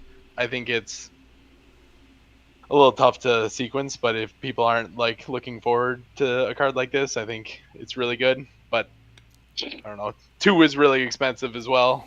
I mean, I think they're going to sniff it out, right? They're going to be like, hey, he's sitting on his BK die. Oh, I'm not resolving it. Right. Exactly. Yeah. So I think it's hard to set up. You run it as like a one-off? Yeah, probably. I'm not a big fan of one-offs because I feel like I never see the card, but yeah, that's just me. It reminds me of Scorched Earth, right? Scorched Earth would win some games back in the day.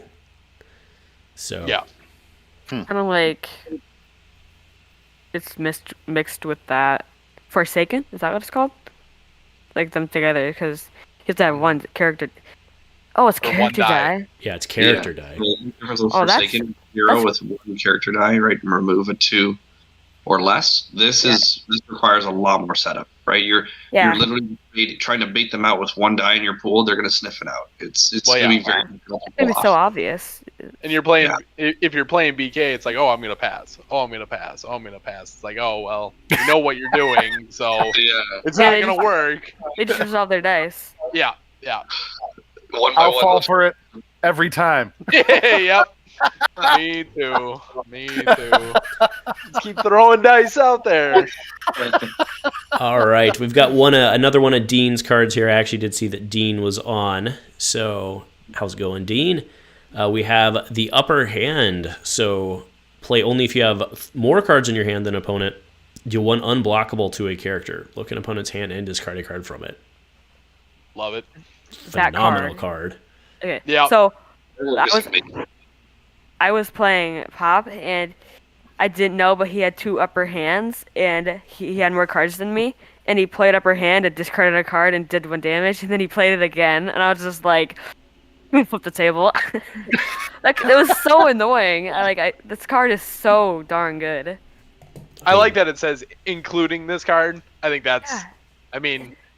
It just removes any ambiguity about it, so I think that's good. Yeah, man, really good. I agree with you. And the art is just like the Echo crew, since they've taken over, has done an excellent job with clarification text, and I really love it. You guys know that was always a pet peeve of mine. Was like, why do we put extra effort into making our cards harder to read? They've done a great job. Well, and with this card, you wouldn't know if this is in your hand because you played it. So, I mean, my first thought would be like... it's a play restriction, so it has... Yeah. So... Yeah, this really with cool. Vader is just disgusting, right? Like, I think this is the case right here for Yellow Vader. Yes. When they got that one card they won't get rid of. Or just to push him to 3, whatever, right? Yeah. I don't think I've ever been worried about them not getting to 3. I feel like people, they usually play an upgrade. They usually play... mitigation. Yeah. If they're not playing 2 cards, it's like, what are you doing? They always hold that 1. There's always that 1 at the end that they're holding on to. And that's where this comes in handy. Yeah. Nice. All right, First Light, the Crimson Dawn ship, Kira's ship, I guess now. 3 indirect, 2 discard for a indirect, 3 shield for an indirect, resource, and then +2 resource for an indirect. That seems not good to me. Blank support vehicle. After the support enters play, discard a random card from opponent's hand and draw a card. That's pretty good. Spot Kira, PA, spot Kira to roll 1 of her character dice into your pool. So that 2 plus resource is like kind of like a 3 resource if you think about it. If you do the damage to Kira, unless you've already done it, which you gain the resource. Yeah, I guess I'm just going off the assumption that that deck archetype has no shortage of way to deal damage to yourself, right? So Yeah. Right. Well, it is. I like this. Have any of you guys tried Kira? Because she seems like crazy. Not yet. I haven't tried her out yet. I think the +2 is probably hard with her early since she doesn't have one, but obviously yeah. late game it gets a lot easier depending on what you have. But if you have her with like, I don't know, like red leaders or something like that, I mean it's obviously it's easy to get off. But Yeah. You gotta drop right those away. upgrades, right? To get Yeah. those resources. I also really like the you discard a card and then you draw a card as well. That I love discarding random cards from people's hands. Oh, we just got rid of your Tusken camp and Yeah. I didn't even catch that last part where you get to draw one. yep. Oh, she's So that- entirely made to go Yeah. with Maul, isn't she? Yep. Helps with Maul. a lot. I like that. nice. Ooh. All right. Yeah, I think it's a great card. Hybelon Enforcers. I do not know where these guys are from. I'm sure one of the Mando shows or something like that. But Hybelon Enforcers for 2. See, here's one of these 2-drop supports that have much bigger dice that we were talking about, right? So 2 plus 3 for an indirect, 2 melee, special for an indirect, and a blank. The special is remove an opponent's die. Seems decent. After you activate the support, you may reroll an opponent's die showing damage. Mm-hmm. Seems pretty good to me. They're from the Han Solo movie. They're like the Crimson Dawn's guards. Oh, okay. Yeah. Got it. Okay, this is crazy good. This is Yes. really, really good. Yeah. Oh, wow. Yeah. It's a It's really like good. for 2 resources, you get two removable sides. You get 3 pretty big sides, and you get to reroll a die showing damage. It's like, I would run this. I would run this card. Yep. They're not Definitely. elite. That's nice. I think it's a good card. I don't know. There's no spot really. requirement. Yeah. Yeah. Yeah. I think Yeah. I don't know if think there's you much more to want say. This is Kira. just a good card, right? It's just, yeah. Yeah. It's got a lot of stuff. All right, Dauntless. This is a upgrade ability, which, no redeploy. You never know, right? So 2 melee, shield, 2 shield, special, which is deal 2 damage to a character or 2 unblockable instead if the opponent has a die showing damage in their pool. This is the formidable die, is that correct? I believe. Yep. Yeah. Yeah. That card was so bad. Oh, I love So bad. I love that card. Formidable. Yep. I remember Are you- Gabe. He just like made one deck. He's like, "How many formidable?" And I'm like, "You're gonna lose," and I beat him. He didn't play Pal, did he? He should play with Palpatine. That's probably the only ability, because it was an ability, right? So Yeah. they Yeah. gave him bonus health, but that was the only deck where it really saw any competitive play, that ability. This card, though, I mean, shield with villains is hard to come across already, so I think having those 2 shield sides would be helpful, especially if you're playing Maul or Kira, like where you're doing constantly the damage to yourself. So you might want to get those shields on first and then start going to town. It's okay. It's not bad. It's just it's hard to nowadays compare to other 2 costs where they have the redeploy and the other additional abilities. But I think it'll see certain play in some decks that require the shields. I think that's where it sees value. I think that it's pretty good because it's got a 2/2/2 damage. You've got 3/2 damages, so you got a 2 shield, and then you got a 1 shield. I mean, the 1 shield and the blank aren't great, and it doesn't have a resource side, but the 2 shield, like those other sides, I think those are pretty decent sides for a 2 cost. So Definitely. Yeah. I think there's plenty of redeploys as well, so I don't think you really have to worry about that. Like, it's pretty good. it'd be like a good card to overwrite. Like you could play that, get some use out of it because it's got 3 damage sides and a 2 shield. Then you can just overwrite it with Vibro Sword when the time comes. Yeah, I think your BK actually doesn't hate this card. I got to be honest. Yeah. He's only got 3 upgrade slots. That's but a tall order. that versus a Patar, I think you'd play. I think you'd play this over Patar. I love it. You love I don't Patar? I love the Patar. It's got 2/2/3. I mean, it's probably. I mean, they're very similar, obviously. Yeah. But But it's 2/2, and you have the 2 shield too, Right. right? No Yeah. double. So yeah, it slows you down a little bit with the special. So I mean, I don't know. harder to remove. All right. Yeah. Vambrace Flamethrower. This is the OG Flamethrower die. 2 4 for 1, which was just a massive die back in the day. Oh my goodness. But yet this never saw play back then because you could never afford a 3-cost upgrade. So Disrupt, Resource, Special, and a blank. You may resolve this die showing damage as if it were indirect, increasing its value by 1, which is also a shout out to, I think, the ATG Flamethrower. Yep. And then special, discard a card from play if there is a copy of that card in any discard pile. Discard this upgrade from play. That's pretty spicy. Yeah. I just want to discard like an Executor with it or a Blizzard.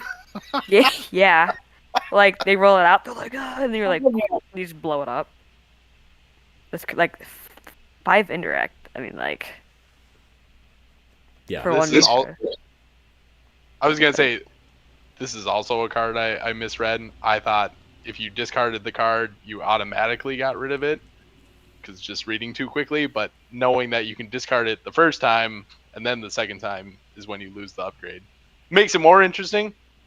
I don't know if it's good with the 1 disrupt and the 1 money, but that makes it kind of not great. But Even even the special, like if you play the card for 3 resources and then you roll out the specials, like I mean, even if you discard a support, like you probably want to only discard a support that's 3 resources so that they're losing 3 resources, so are you.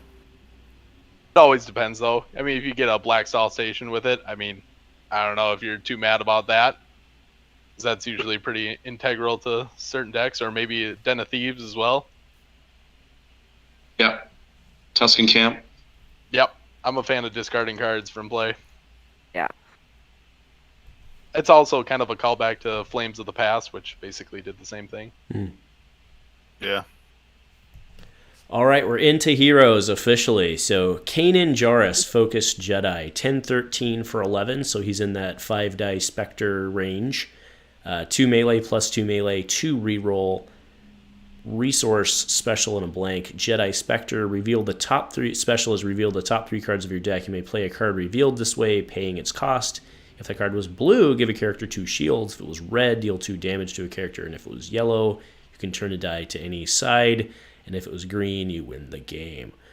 So, I had said this before. I think this card's fine. I was expecting like a big Kanan or something, so I was kind of disappointed in this. But Yeah, I was This- disappointed too. Yeah. This like he needs a massive die increase because like 2 reroll and like the only ability that he gets is that special. So for 13 points, all you get as an ability is a special, and like he's only got 2 damage sides. It's like, and like he seems like a worthless character. Like Ezra is way better than him. He's like off the charts better than him. Yeah, like, I think from a design standpoint, right, though, since they're going for a 5-die 3-wide, if everybody has an after you activate, it just becomes insane, right? So I think that's probably why. Yeah, probably why they are over there. I'm not disagreeing that like I think it leaves a lot to be desired, but like I think I get it. So I mean, just from an artwork standpoint, you know where Kanan is at this point in his life. He's pretty strong at this point, and we're seeing the die after that. I understand the 5-die argument, but I was very disappointed. yeah, yeah, I agree. I was so agree. sad. I I wanted to. We'll go with Hera but I knew he was never gonna go with Hera. Because like the Liku thing, it gave a shield to Teleport. Kanan and the Twi'lek, but it's like Oh, I thought there was going to be a Kanan Hera deck. I mean, I didn't know how melee and indirect were going to work together, but I didn't care. Yeah. No. Yeah. He's cool. He's fine. 15. Yeah. Yeah, he's fine. All right, Luke Skywalker, One with the Force, 14-17, call back to everything Luke in the game ever with 13 health, 2 melee, 2 focus, 1 resource, a special, and a blank. After you activate him, if there's a die showing damage at any player's pool, turn an opponent's die to any side. That's pretty good. Special, exhaust an upgrade attached to this character to either deal 2 damage to a character or give a character 2 shields. You may re-roll this die instead of removing it. Special bouncing seems like a thing. All right, what do we think? I think this character's pretty good. I mean, like, if you get the special multiple times and you have multiple upgrades, I will take every side. I mean, like, the resource is okay, but, like, I'll take the resource for ramp. I mean, but, like, he's got, like, 3 2 sides and, well, he has 4 2 sides, including the special. And he has 7 sides, actually, because you get a melee and a shield. So, I think he's great, honestly. I mean, you've got built-in mitigation, and you got beefy health. Well, but it's an or, though, right? Yeah. Yeah. So my only concern about Luke is that the special could effectively be a blank if you don't get that ability down. And for most characters, they already have a very strong power action at 17, or they have an ability that's equivalent to this without spending resources and a card. So that's the only drawback I see initially with Luke, was when you start with him, you have to spend the 2 resources and get that ability down. And then from there, you're kind of left a little bit exposed to your opponent, right? They still have their 2 resources. They still have their 5 cards. They might be able to get ahead of you still, even though you've played an upgrade. It really depends on what you draw. So you have to Oh, sorry. What were you saying? I was going to say, you have to really fine-tune your deck in order to make sure that you get a proper ability or upgrade down on him right away. I mean, you could always, if you're running him with yellow, which is, there's a card coming up that I love with him, but I mean, Lavish Cape, you could exhaust that, and everyone's playing that. So I think if we were doing, the true callbacks to the old characters, I think that 2 focus should be a 1 focus on our 20 plus character, like the original Luke. Yeah. Just kidding, of course. I think he's great. I'm looking forward to playing him. When he goes off, he goes off, and that's what's kind of like, it makes him feel crazy. But then there's times where you can't get that special to go off at all, so you have to kind of force it. Which there's cards you can force it, and so it's interesting. I think you have to kind of build your deck just right to get it to go off. I think that's key. But he does, like, I did it today against Levi. I rolled it. I hit the special like 4 times in a row, and I had enough pairings that stand out right away. Like, I know you mentioned Lumas. You mentioned yellow. Do you have any character preferences for Luke so far, or? Oh yeah. I like 1 Diobi, Ezra, Kanan. I saw one of the Echo Base guys or folks, the armor to play with that new hammer where you could special chain and focus, and that looked pretty good. So, he's not actually that bad with Cam and Solidarity. Oh, I was thinking about Karen too. That's crazy. Solidarity. Yeah, it makes me sad. There's enough having 1 of every card. No, I not saw him at all build, interesting. I saw him build the deck, and like there's like this like massive line of cards because it's just 1 of every single card. If there's any archetype that works with Solidarity, it's definitely Blue Hero, right? Yeah. Like, there's some multiple cards that do the same thing. Yeah. So it can work. And with Cam, you're able to keep pulling cards, like, especially like if you get Jedi Lightsaber early, you can keep pulling it out and pulling it out and pulling it out, and it's just a shield wall. And so there's, I think now with this set, there's enough blue that you can kind of pull off. but yes, the inconsistency is why you don't play it. But Cam's pretty strong with the focus and the shield generation. Mm-hmm. I don't know. It'll be interesting to see who he ends up. The armor I hadn't even thought of, but that sounds fun. Mm-hmm. Yeah. All right. Moving on to Obi-Wan Kenobi Guardian 2. 1315. This is the best 2-point die in the history of the game, without a doubt. Right. 12 health, Yep. 3 melee for 1 discard, 2 discard, or are they? 2 shield, 1 resource, and a blank. You may resolve the discards as if they were melee, going into Ataru Strike territory all over again. And then power action, give a character 1 shield and reroll any number of its character and upgrade dice. For 15. This guy's crazy. He's a baller. He's crazy. Yeah. Wow. He's the best character in the set. Yeah, he is. He's Absolutely. insane. Second best. I don't know, man. He's pretty dumb. I mean, we've already had I- a character get a nerf, so I mean, Oh man, he's yeah. incredible. He's a Yeah, monster. he is incredible. Him with Who is it, Loomis? Who's number 1? Oh, I think Vader's the best, but Vader. yeah. no. But I probably would say that even if he Max wasn't the best. Rebo, Max Rebo is the best character in the set because Wow, he's already been broke. Max Rebo was, He's a and now monster. it's Obi-Wan. Oh gosh. Yeah. Oh god. Max Rebo, Obi-Wan is- number 1. I never even got to play him. That's okay. Yeah, Max was number 1, and then it's Obi-Wan. Yeah. That's how it is now. No, but for honestly, like, I'll give another shout out to Beacon. We were playing a few test matches, and we tried Obi-Wan with Old Man Luke on the reprint list for a 15-15 pair. So if you can go ahead and resolve shield sides and discard sides as melee, it got insane. You could also move the abilities from Luke to Obi-Wan after you've already resolved the die. Oh, So essentially what you're gunning for is Luke's teachings, which you're going to see coming up soon.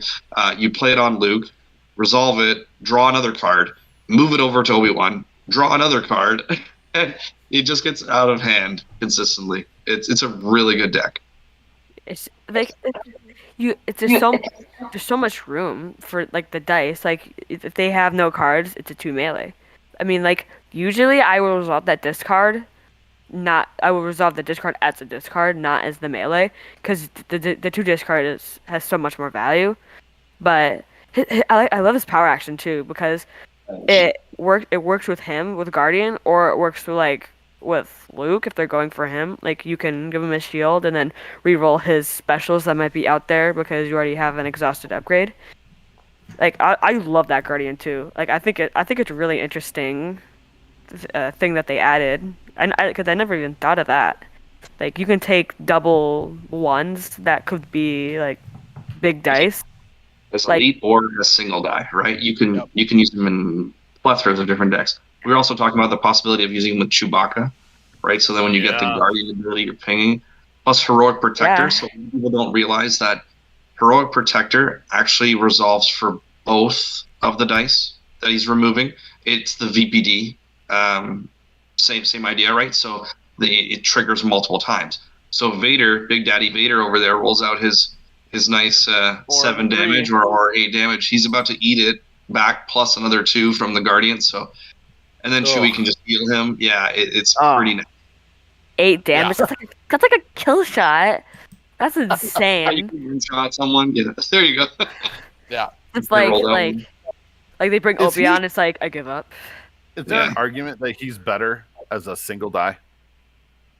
probably not. Not like You get so much for 2 more points. I Yeah. mean, what we looked at like Rook Cast. I mean, she was 4 more points to get the Maul die, and this is 2 more to get this die. But if you do kill him off with Guardian 2, because you're going to be taking more damage with Guardian 2, but if you kill him, you're going to be losing that extra die. Sure. Yeah, I there's mean, another both are good. new partner in 17. You'll see her. She's in red. She's also counts as blue, but yeah. Oh yeah. Ayla? Wrong partner for Mr. Obi-Wan. Yeah. All right, I wanted to play him. let's move with on Franco. for time here. So Crown. the daughter light side, 1 discard, 2 discard, 3 shield for a resource, 3 reroll, resource blank, charm. After you play a blue ability, you may heal 1 damage. Oh my god. with the sun. Power action, remove 1 charm from a character to discard the top card of that character's deck. You can heal 1 damage from that character. Wow. Great in the Sun Father deck. Yep. I think she's great in a mill deck as well, because there's a lot of blue abilities that you wouldn't mind seeing, like for mill. So Yeah. Yeah, and it's from any character. So you like if you, I mean, she's 15 points, so you could pair her with Leia.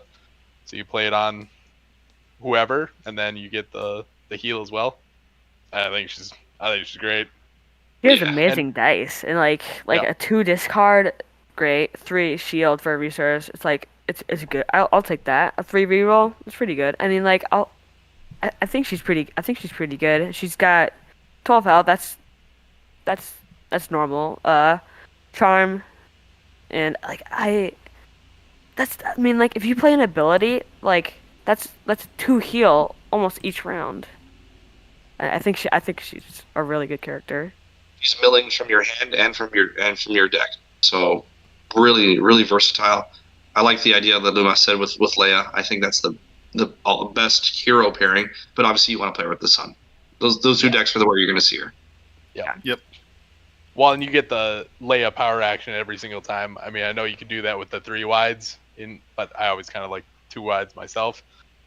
But so now you can do that every single turn. Yep.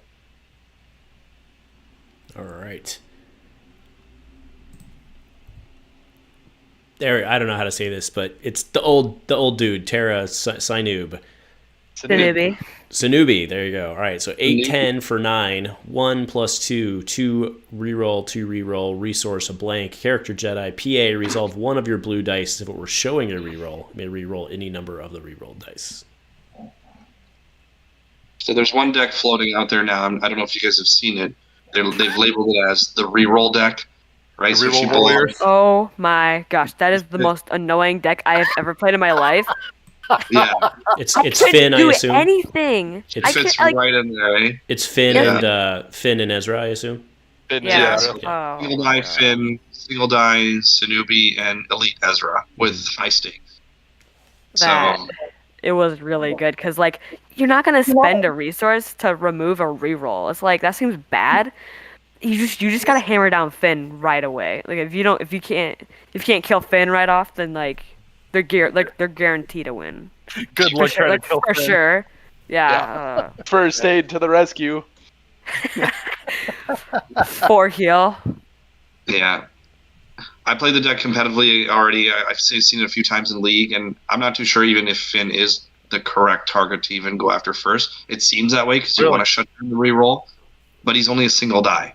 And if you can manage to maybe get the extra 2 damage out and kill Ezra, you shut down a lot of the spot yellow cards, like Tusken Camps, some of the removal, Headstrong, things of that nature. So if you can try and spike Ezra early, you might be able to survive a few pings of indirect from reroll dies, right? Versus then having to climb that mountain where they've already, played a couple Tusken Camps. They've already gotten out to their yellow cards. So depending on what deck you're playing, you might want to target Ezra first. But I can That's a good understand point. shutting down the reroll ping side off the hop. It does make sense. Everyone goes after Finn, but depending on what you're playing, if you can spike Ezra, that might be the way to go. Yeah, I think Interesting. if you're playing more of a glass cannon type deck, you should go for Finn. But if you got a big more health, then I think you can go for their 2 die character because I mean Well, it's Ezra 2 might dice. be the one. I think you're right because Ezra has the ability to Yeah, his reroll ability a is die so back good. in. Mhm. Interesting. It's just so you also frustrating. discards a card from your hand that you have to Yeah, obviously, Yes. right? I love it. I mean, he's like a 3 die character basically, or Yeah, 2 die if you're using him non-elite. I Terrace love it. Newbie here fits in with Yoda, too. Yeah, Yeah. well, he does. That was the first thing I thought when I saw him. When I thought about Yoda because He's kind I of love fun with Yoda, but Yoda. Essentially, she's found her home. She's found her home in that reroll deck, and outside of that, I don't think you're going to see much of her. Yeah. All right, binary force. Renew 1, activate one of your blue characters, then you may turn one of that character's character dice to a side showing the same symbol as another character die, which could be their other partnering card. This seems pretty good. Going with the card we just saw, right? So, I mean, it definitely sees play in the reroll deck, so you can turn it to the reroll side, ping, reroll more of your dice, try to get more reroll sides, right? Like, it can do some damage, and plus it has renew. So again, you're playing it again from the discard pile if needed. Really strong for the reroll deck. Yeah, really good to get those focus or like the more damage out of maybe like a cam or whatnot. Yeah. Yep. Get a shield out of it too. That's right. All right. May the Force be with you. So when I read the title of this card, I was like, wow, I'm blown away we actually don't have this as a card already. Like, True. It's a little surprising. So, but may the Force be with you. Resolve one of your dice showing a reroll, then choose one of the dice you just rerolled and remove it. Awesome. For 0, so good. Yeah. Yep, so Right? good. Right? Yeah. Yeah. And again, right in the deck we were just talking about. All right. Yep. Of course. Wield the Force. Ambush. So for the 1 ambush, reroll a die, then give a character shields equal to the value showing on that die, not the corresponding character. Give a character protection plus shields. A little bit of speed. Not too shabby. Yeah. Yeah, Pretty strong. I think it's good. Right. Guardians of Peace. This is a support. After you resolve a die showing a reroll, you may exhaust the support to give a character 1 shield or 2 shields instead if you rerolled 3 or more dice this turn. Oh. Yeah. Sure. And you may resolve it so it doesn't ping off the first one. So The daughter loves this too. You get those 2 shields for the sun, and then you can start using your indirect sides again. So pretty strong. This one's not Yeah. unique. Yeah. Not unique. So No. perfect. You like this is perfect for the reroll deck. Like if you Yep. get 2 out and then you reroll more than 3 dice, like you get 2 shields on 2 characters. well, and Yeah. just to clarify here, is it saying you have to have reroll? It's not saying you have to have rerolled them using reroll, right? Oh. Wait, I wait, think what? that's the implication, but that's not actually what's said, right? Because like you could pitch to reroll. No, it says after you Oh. resolve a die showing a reroll, you may Yeah. exhaust the support. to Right, get- but It's the after 3 or you- more wait, this wait. turn could have been triggered on a discard to reroll. Well, I'm pretty sure it says after it says you may exhaust the support to give a character 1 shield or 2 shields instead if you reroll that on this turn. So Oh, wait. So wouldn't you have to Oh resolve? yeah, you're right. You're right. That's as Yeah. your action to Yeah, resolve you're the right. reroll. You're right. oh, You're it's right. turn. It's Yeah. right, It's right? a comma, right? Not a period. So you have to complete everything in the sentence. So it has to be after resolving it. If it was like, say, period, and it doesn't show then, you're right. You could just discard a card to reroll and still get. Yeah, no, I was being dumb. I was not No, reading. I was not reading Not turn. bad. Not reading turn correctly. That was my bad. So I'm only It doing works a few perfect with Terra Sanubi's power action, though, and that's why it works in the reroll warrior. Yeah. Because you're getting that 2 shields almost every time. Well, every time. you're literally guarding the peace by making sure nothing happens for an entire game. There you go. Yep. All right. So Morai. So this one is unique. So focus, 2 shield, resource, and a blank. Charm. That's hot. Before one of your blue characters is dealt damage, you may activate the support. Then you may resolve this die. It's kind of neat. So good. Really good for the son-daughter deck. Yeah. Having charm, right? So getting more charm tokens that work with the daughter's power action. Or sorry, even the son too, right? Because I think if you remove the charm token, you can discard the card on top of a deck and then heal him. So not only are they hitting you, like they're trying to hit you for 2, it ends up being absorbed by the shields and you get to heal 1 more. So sounds like a great turn there. Yep. Yep. Ugh. All right. Like those 2 shields are good. Where's my card that take X amount of charm tokens off of character and deal that much damage, right? So actually, I was when I was saving all of these cards into this file, I was actually thinking that I was like, we haven't really gotten a defensive charm yet. So I was really hoping we'd see it this set. I think we were discussing it briefly, but when you see a new mechanic, there should be some cards. Hopefully, I'm sure we'll see them come in the next set, where you can keep those mechanics kind of in check. So maybe some anti-reroll or anti-charm. You'll see it. It'll come down. All right. Jedi Cloak for 1 upgrade equipment. Oh my goodness. 1 focus, 1 reroll, 2 reroll, 2 reroll, 1 resource, a blank. Attached character has +1 upgrade limit. After you play it, give a character 1 shield. Awesome. Does not have to go on a blue character. Wow. Yeah. So this card looks really good on paper, but I've played this card a couple times, and I just never got much use out of it because that 2 reroll, like I didn't get to do anything special with it because that's not what my deck was based around. I was doing a Dark High deck, so like I didn't really want to like resolve the 2 reroll because a lot of times I like had all the dice I wanted, and like I didn't really want to resolve a 1 reroll because that's awful. I mean, like the focus and the resource are pretty good, and I also like the 1 shield, but I ended up taking it out. But So one character that really loves this upgrade is Cal Kestis. I mean, we lost a lot of yeah. in the last rotation. So I mean, if we go back to that Cal Kestis Cam deck with Path to Mastery, you can then get the ability down right away. You play this for 1 resource, the other resource, right? So now you've got your equipment. Hopefully you get some resources through Blue Milk or maybe just from Cam, and then you get Cal turned on turn 1, Training Saber or whatever else it may be. You've got your 3 upgrades. Pretty strong, pretty hot card for that deck. All right. Yeah, I saw them saying that you can decide after with Path to Mastery, right? You can draw your hand and then decide whether you play the training lightsaber or an ability if you draw this and say something else. So it is quite interesting. All right, Luke's teachings. Here's the card, folks, right? So for 2 upgrade ability, 1 focus, 1 shield, 2 shield, 2 shield, resource, and a blank. After you activate attached character, draw a card, and resolve the shield sides as if they were melee. This thing is bonkers. Okay, so you're gonna see me playing a mono yellow deck, and I'm gonna have this card in it. Like you're just gonna see me. Like this card is so good. Like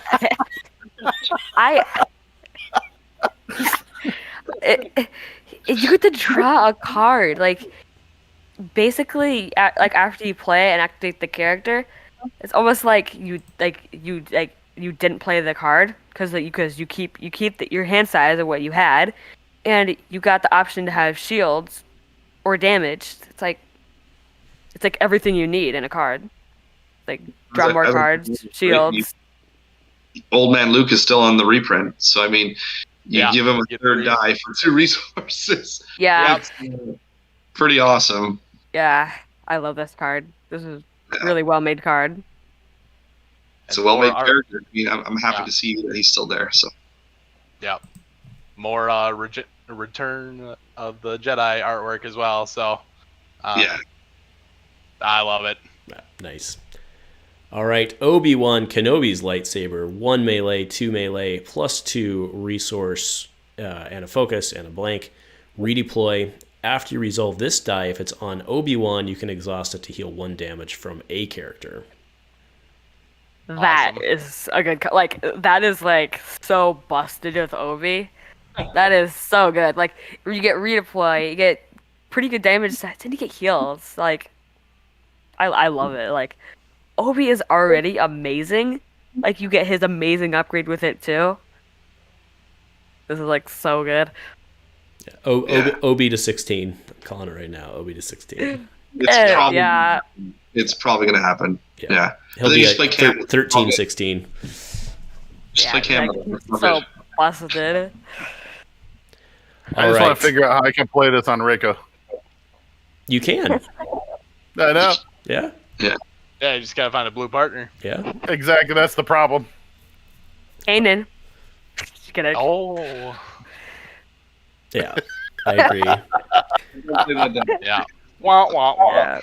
Ayla Now, Secura. this character. Shout out to Pistachios for the donated art, actually, and Darth Vianu as well. We skipped that over, and Cosmic Nute. Actually, I don't think we've seen Nute's card yet, but him as well. I don't think so. Ayla Secura, 14-17 for 13 health. She's beefy, 2 melee, 2 melee, 2 indirect, 3 reroll, resource, and a blank. After setup, gains blue.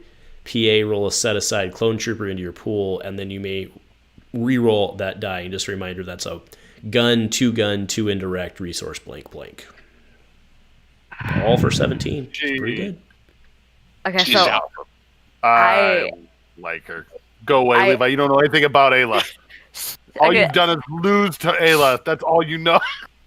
Well, okay, so I don't want to like her better than Luke, because I like Luke better, but sadly, I think she's better than Luke. Honestly, sad to say, but I think she's better.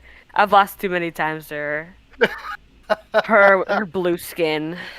I'd really like to pair her with other Ayla, actually. I think that'd be pretty good. Single die Cool, only, Ayla. and then run a Jarkai package, and then play Luke's offer and armory, and then you have a monster that has like 6 dice to start. It's pretty good. Yeah, she's really good. Yeah. Yeah, I dig her a lot. I didn't think she was going to be as good as I thought she was, but if you get general on her, the three Oh, roll is dirty, and then Man, you can that's pretty play I Am No Jedi on the 3 reroll for 3 resources. That's good too. Is that a depending on Well, basically 2, because you're spending a resource to play the it's card. 2, right? Yeah. is that a neutral card? It is? Is it I Am No Jedi? Is that neutral? Yeah. Yeah, I believe so. Okay. I just This- discovered it. Yeah, No, it's she's fantastic. yeah. I like her a lot. Actually, she's got a couple different pairings you can pair her with, and if I do play this weekend, this is probably what I'm going to be playing because I haven't lost yet with her. So I was gonna say you'll see a lot of her this weekend for sure. yep. yeah, She'll she's be a killer. All right. This guy's already gotten a point reduction. June Sato, Phoenix Hill Commander.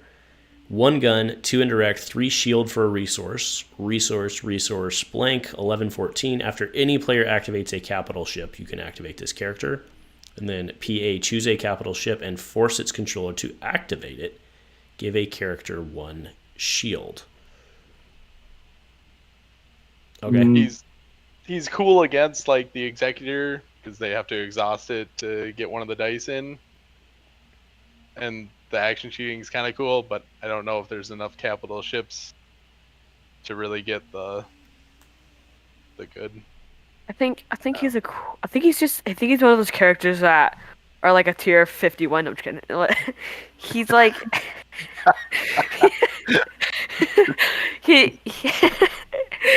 He's like he's a fun character. You're not gonna. I don't think you're gonna see him in any good decks. I mean, he's got a lot of health, but he's not like. I don't think you're gonna see him in any good decks. I think he's. I mean, like- Well, so you mentioned Executor, but Executor doesn't have a die, and Executor you don't actually activate it. Yeah, you activate it the first time to get. No, you so there's- exhaust it. You don't activate it. Oh yes. Yeah. So it would. You wouldn't be able to. Yeah. You know, Right. get one of the whatever the bombardment dice. Wait, isn't Executor a villain? Well, yeah. So it's good against. No, but my point is, I don't think so. Choose a capital ship and force its controller to activate it. Executor Sure. Yeah. can't be activated, so you can't. You can't force them to. Yeah. No, they already. I saw that in Oh. the rules already. They had Is already it- discussed oh, that. Yeah. Oh, okay. Yeah. Executor's the one that it doesn't work on. Yeah. Oh, so you can't. Oh, interesting. You can't Never force mind them to exalt Executor, but all the Oh. other ones you can. then. Interesting. All right, Finn Rao. Oh yeah, here we go. This is Nute's right here. So Finn Rao, Protector of Concord Dawn, using the OG die as well. 2/2 focus, shield, resource, and a blank. Piloting did keep that. Picked up an extra point of health from before though. After an opponent claims the battlefield, give this character a shield. After the action phase begins, if you control the battlefield, deal 1 indirect to an opponent. Okay, so I first saw this character, I was like, same points, same die, still trash. Like, he It's. like- I mean, it's hard to disagree. It's hard to disagree with that. Yeah. like We'll give him a little bit of love. Like he's got 3 subtypes, interesting ability. But for 13 points, I'd probably still rather play knee and nub. Like, I mean, I got the 2 focus with the two guns, right? So it's very similar die. Like but compared to a little bit Callus. better. Like Yeah, compared to Callus. Callus. Like Yeah. Callus is 10 health. I mean, Callus probably doesn't have dice as good as that, but like he's way better. Oh no, Callus Like, has he- better sides. You're right. You're not Well, wrong. Yeah. You're definitely right. But yeah, it's unfortunate because there are already other characters that are very similar to him that present just a slightly better die or even just a slightly better ability that you would just lean into them versus him right now. Even wouldn't you still just run Wedge and leave a point on the table? Exactly. I mean, Exactly. yeah. And like characters 2 points less than him have the same health. So Yeah. All right, Hera. So this was my spoiler. So we've talked quite a bit about her. She looks pretty phenomenal. Yep. She's pretty phenomenal, I think. Yeah. So the big one is I was thinking about this today. Like if you're up against another Hera, trying to like outrace them so you can blow up their stuff before they blow up their B-wing before they blow up your B-wing. There's a lot of like gamesmanship in there and like removing the die. But She's I the think one a I'm lot of- interested to see if there's if I'm interested to just see if there's much of her in the release tournament. probably There should be. probably not because I think- the only reason I say that is because like there's so many other things where like, oh yeah, you're gonna see a lot of this, you're gonna see a lot of this. And it's like, well, at some point, aren't people just gonna run Vader and like some like Vader and Obi? Yeah, they seem pretty strong. I don't know. We'll see. Yeah, I think people are sleeping on her right now, and that's a mistake. She's a very powerful character, and she's going to destroy your board. So, you got to be very careful when thinking about bringing a support deck or anything that can play like 1-drop supports, right? Like she'll just remove it, right? It's very easy to do. Like you've already talked about it before, Dr. Ashman. You were talking about bringing in Wedge and armored reinforcement with her, and then playing her B-wing, and right away you're set up for success to start destroying their board. So Wedge is. Oh, go ahead, leave it. So, I think she's good. I don't think I would play her because it's not my type of play style. Like, it's really her deck would be like really slow because like you're doing the power action and you got her ship. It's got its own power action. And you're activating all your supports. It's really slow. But I do think that 2 focus seems really nasty. The 2 and 3 seems pretty dirty too. I mean, she's got 4 subtypes too. I mean, that's crazy good too. Yeah, I don't know that she's going to be as slow as you think. Like if she's only going to be slow in the decks that are playing slow, right? Because you're not going to be using her to like if you're playing just her as a pure pilot deck with Wedge and you're just like go pilots, they're each going to come in with a ship. True. You're going to put all of the damage onto her B-wing for the end game, and you're just going to go pretty fast. Like so, I think you're right. She's going to be slow if she's trying to do all her tricks on your stuff, but in that case, you're moving slow too. So I don't know that it's that big a deal. And can we just say, I cannot believe they reprinted Eject. Like that blew me away. And Yeah. great. I thought this was good. I was assuming Eject, we were never going to see that again, and I was still thinking this was going to be good. So, Yeah, I think you might see her even paired with Zori. Zori would be good, and then you can get those resource ramps going, get those uglies, right? You can use those as eject targets. It's definitely viable. You want to see that yellow mixture potentially. So really depends on how you want to play. frickin' Twi'lek resistance fighters are busted. Those guys are so good. Yeah. Yeah. those are Oh my good. god. All right. So good. Taladurith, Imperial Defector, 2-gun, focus, resource, special blank for 9/11 with 10. After this character is defeated, deal 1 damage to each of an opponent's characters. That's pretty cool. And then special reveal 2 random cards in opponent's hand and discard each of those cards that is an event. Oh. Anything here? Built-in probe. That's pretty cool. Yeah. I think it's a cool special. I think she's a cool character, but I don't know where she fits with Hero. She looks like she fits perfect with Yeah. like Red Villain, but I don't know who she fits with Hero. But That's what it seems like, right? Yeah. It's, well, and she doesn't have detect for Callus, and I don't know. It oh yeah, just she's doesn't a seem. spy. oh, yeah. that is true. Yeah. I didn't kind even of think in of Callus there. She's Yeah. kind of in a strange spot because she has a mill special. She has a 2-gun, and after you kill her, you do damage to their characters. It's kind of like how do you play her? Like Yeah. if you play her mill, then that 2-gun is like a blank, so she'd have 2 blanks, which seems kind of bad. Like You almost I want don't to play Vader. Yeah. That's Yeah. Find a way. I wish. I honestly wish. you Yeah, know. I agree. Uh, All right, Reckless Advance, here we go. So choose a symbol and activate one of your red characters, then resolve any number of that character's character or upgrade dice showing the chosen symbol. Better get lucky, kids. And each opponent gains 1 additional action on their next turn. I think probably this doesn't see play, I think. Nah. Yeah.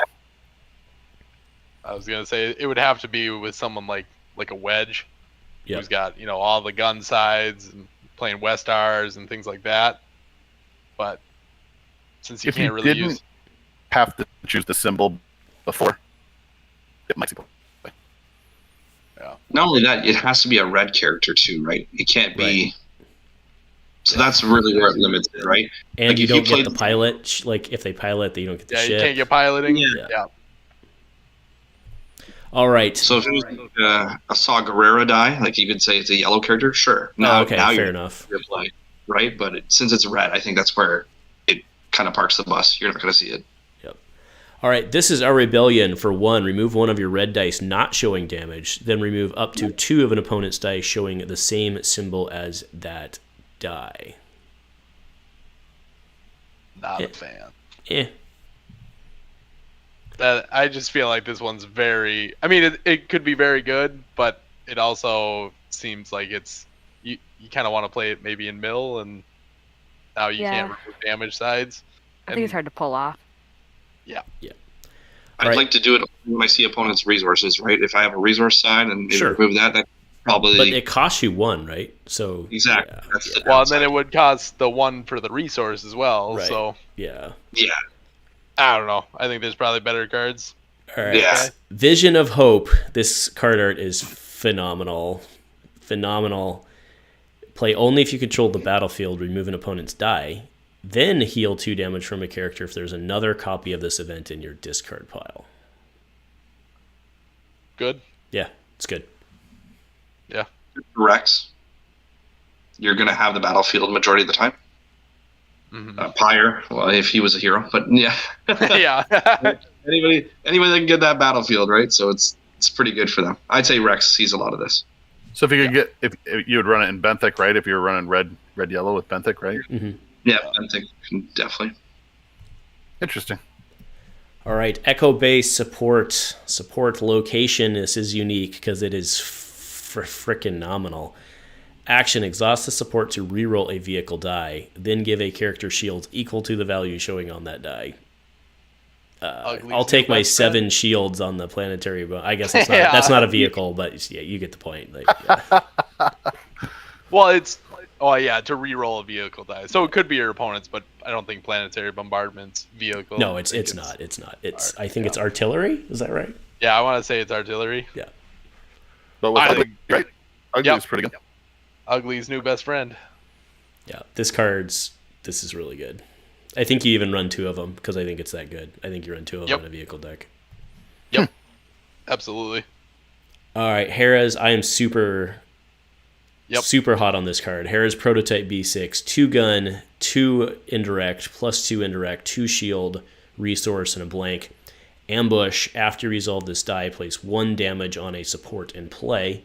Then power action, remove any number of damage on the support to deal that much indirect damage to an opponent. Awesome. It has so many different ways to play it, and you don't have to change your deck to do it. And I love it. I love it. I love it. Yep. I love Pretty it. hot. The +2 indirect looks bad, but then you play it with Hera and Zori. Yep. There it You is. got, there's no problem. I think it's a really solid support. I mean, you get ambush. I mean, it's just so good with Hera. I mean, for 3 resources, 3 abilities, even that's a pretty decent die. I mean, with Hera. Yeah, if you're resolving it with Hera, you're getting two damage Mm. points each round. Yep. Yeah, I mean, the only issue with the Zori deck, which is probably the one I like the most, but the only issue with that is that you can't AR, in which case I think that I think that's the one problem with this support, because I've really been theory crafting this one a lot. I think this ship, you probably only want, I think you just have to AR it. Yeah. Otherwise, probably you'd, because it has to be out early. Otherwise. Yeah. Yeah. Yeah, but awesome. Awesome. All right, Phoenix Nest. You guys will have to talk me up because I feel this card's not good. But Phoenix Nest, 3 gun, 3 indirect, 2 disrupts, resource and a blank, support capital, action, set the support aside to deal 3 indirect to an opponent. Or what do you think? Is it worth 4? I think it. Go ahead, Liquid. I was going to say, I think one of the stronger sides is, or not sides, right? One of the stronger things about this card is just they set this support aside to deal the 3 indirect damage. It's a game ender. So if you get your opponent down to that 3 health spot, that's where you can say, okay, set it aside, you've won the game. Having 3 damage sides, super strong. Even the 2 disrupt, love to see that sometimes too, depending on the deck you're facing. Spending 4 for this guy, probably. I can see it being comparable to some other 4 drops out there. Obviously, there are ways to decrease the cost of certain things too, right? So, and this one you can. So I think, I think it definitely does see some play in some vehicle decks. We were talking about a character earlier where, the capital ship becomes relevant, so you might want to play this with him. But even vehicle decks, I think this makes sense to run in as a nice solid support. Yeah, I guess my concern on it is, like, once you get into the 4 range, you're kind of looking for multiple dice anymore, right? And yeah. It's like, will you play this over General? Probably not. Yeah, and I think you'd rather. I mean, even if what's the Bad Batch, right? Like Bad Batch is pretty good. Yeah, Bad Batch. So. Outrider. Yeah. Redemption. Yeah. Redemption. Yeah. Yep. I just realized it had 3 stats. I thought that first 3 gun was a 2 gun. That's actually. It is 3 stats and the automatic direct when you discard it, so it's pretty powerful. All right, Ayla secures lightsaber. Here we go. So 2 for 2 plus 2, 2 indirect, 2 reroll, resource a blank. After you use the power action on attached character, you may exhaust this upgrade to give attached character 1 shield or deal 1 indirect opponent instead if this upgrade's on Ayla. No redeploy, but seems pretty decent. Super annoying to play against. Yeah. Getting to roll out the clone trooper die and then taking an indirect for it. Yeah, I think it's a or a great shield. card. Yeah. It's a good card. Yep. Great with Jarkai. Yep. What isn't though? What isn't? Fair. I think you should take the shield and not the 1 indirect. I think the shield is better, honestly. It depends. If it's early, sometimes you want to take the shield, and then if it's late, you do the indirect. I mean, if they're not going for Ayla, because you have to give it to her. Yep. Oh, you have to give the shield to. Oh, okay. To the attached character. Okay, then maybe the indirect. I thought you could just give a shield to any character. Okay. I think that's. Yeah, I mean, yeah. Fairly It just decent gives you on Ayla. options. What's most important is that when I was in high school in the 90s, belly button rings were hugely in style. The biggest discussion so far. The artwork. Moving on. Moving on to Leia's pet, Lao Lei 59. After you play this upgrade on Leia, you may give a character 2 shields. Action, exhaust this upgrade to look at the top card in opponent's deck. You may place that card on the bottom of that deck. This thing is gross on Leia. Absolutely gross. I can't tell you that. They get to take a look at the top card before she uses the charm. Yeah, I think that's pretty gross on Leia. So there's that one card with Finn on it that allows you to look at the top 3 cards of the deck and then play an event. So there are ways to look at their deck, but I mean, just perfect on her. Yeah. Give her the Mother Talzin treatment, right? Like, let's just take a look and then Take a okay. little Beaksies. We'll wait Yeah. a turn or two. Yeah, I think it's great. Yep. Does the blue Leia that gets shields? Do you have to draw the card from your deck?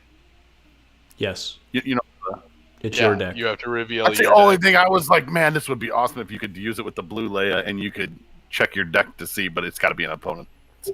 I mean, Yeah. if you get fortunate with this card, that's really good. Like if you look at the top card and look at Tusken, you slide it under there. That could literally cost them the game because like losing a Tusken is like huge. Or you're just going to discard it next time, taking 2 charms off and Yep. mill them for 4, Yep. That's and because you know it's there. Yep. that's what it's meant for, right? So you want to Yeah. make sure it's a high value card on top, so you can maximize your PA. And if it's not a Oh high, yeah. send the card to the bottom, and then you can risk it with your charm tokens, or you can leave it, right? Depending on the situation. So I didn't even think of that. I think that's yeah, probably that's why better. it's super good. Yeah, You can super good. ensure you're getting a good target for her. So Yeah. All right, Cham Syndulla, this card's hot. So he's also a 15, the Hammer of Ryloth. So 2 gun, 3 indirect for an indirect. Focus, disrupt, resource, blank. Not an overall sexy die, but oh wait. After an opponent gains 1 or more resources during the action phase, place 1 resource on this card. PA, remove up to 3 resources from this character to deal indirect damage equal to the number of resources removed. This guy's awesome. Awesome.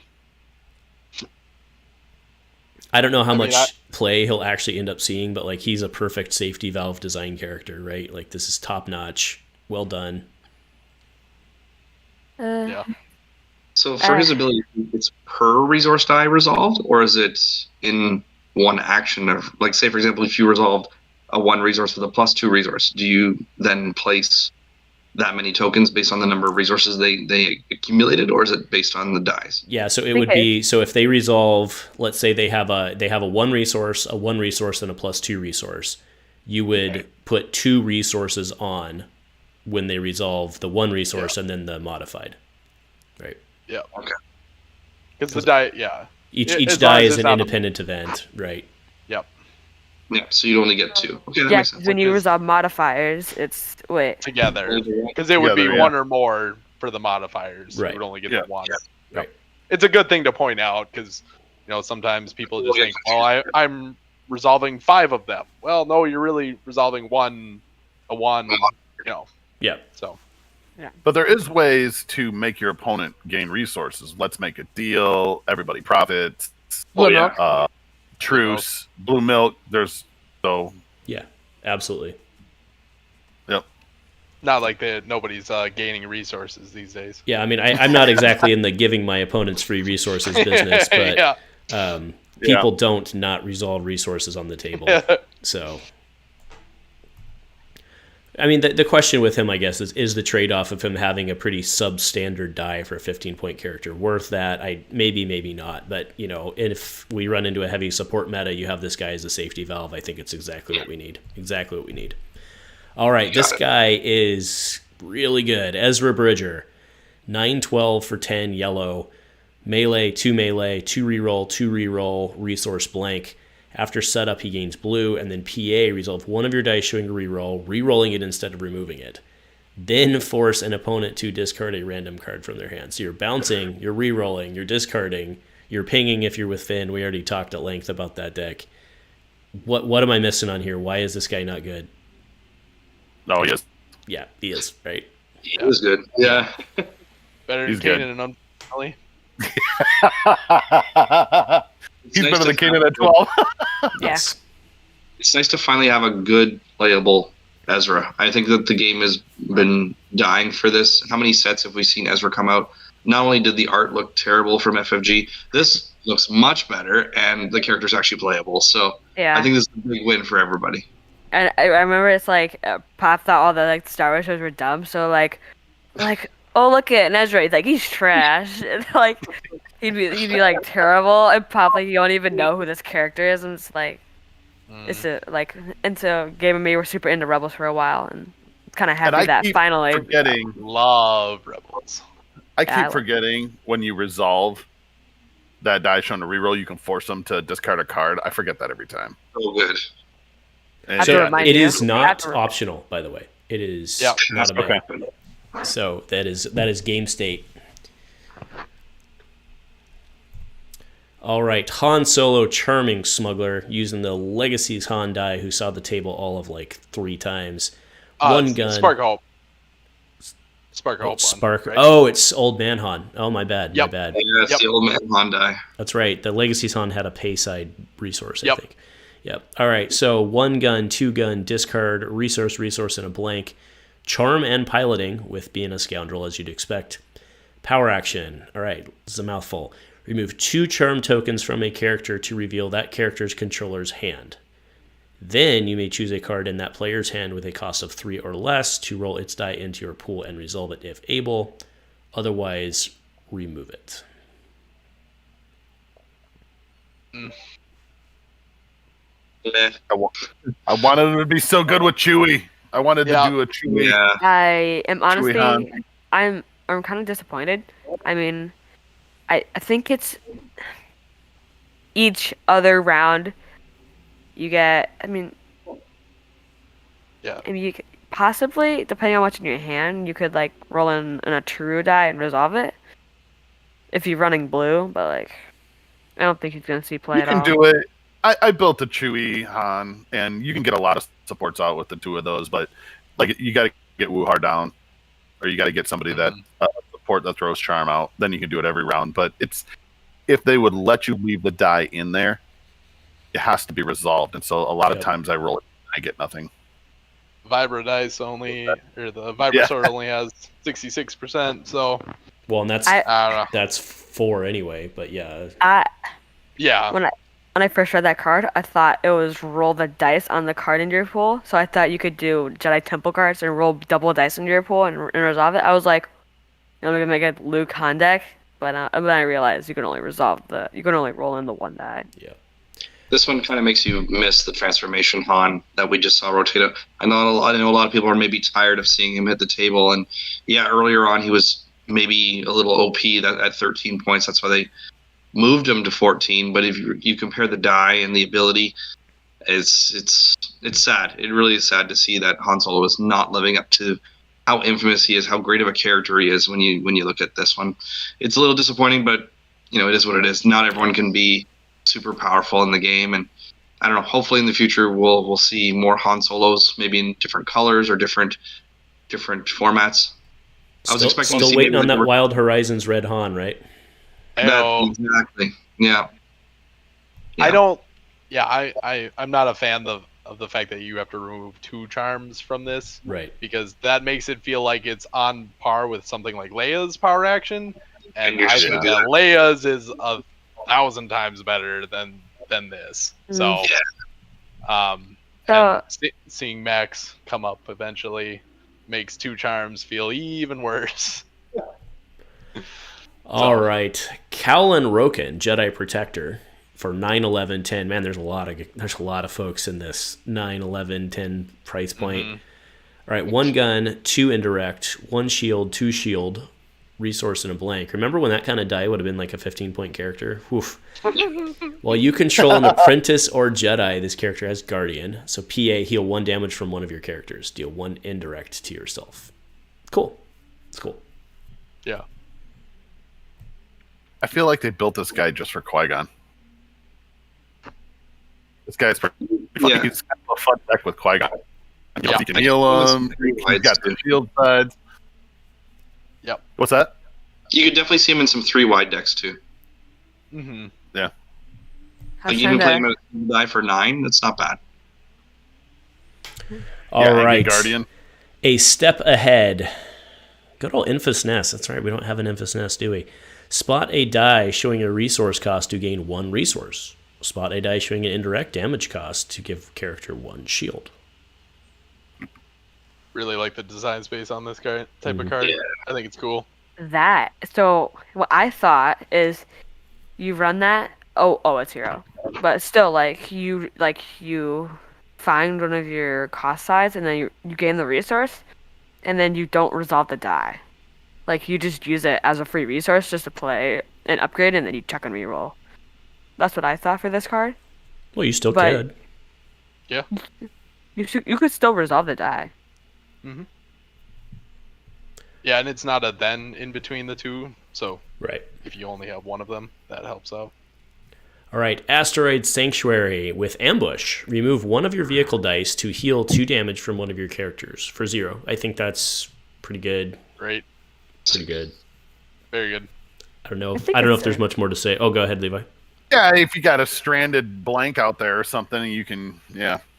I like it. I think the picture's the art's cool. Like, how it's like you gotta remove your vehicle die, you get to heal damage. I mean, like for free, it's heal, it's ambush. What you do is you pilot a vehicle, you play this ambush, then you eject it, Mm-hmm. and then Oh wow, Yeah, and it's all ambush chain. Yep. so Heal you're reward. ugly, that you're is ugly. so good. Heal for 4, gain 2 shields, and you have another ambush again. Yeah. That's just like a 6 heal swing. Like That's an huge. opponent's getting close to kill your Benthic, you're just like they're like Today. back from the ground zero kidding. again. Yeah. Now going through these cards, I feel like there's a hair's itself right here. All right, fight for the Give it a try. cause. Give an opponent 1 resource, then you may turn one of your yellow leader dice to side showing damage and resolve without paying its cost. Yes, we can. Oh man. Bo's back, baby. Pretty nice. Again, Yeah. giving resources, so goes well with our other friend. Yeah. Yep. Quite the mercenary. For 1, play only an opponent dealt damage to one of your scoundrel characters during their last turn, so it does not work for Guardian. Heal 2 damage from that character and turn one of that character's character or upgrade dice to any side. That is pretty good. Pretty good for 1. Chewie likes it.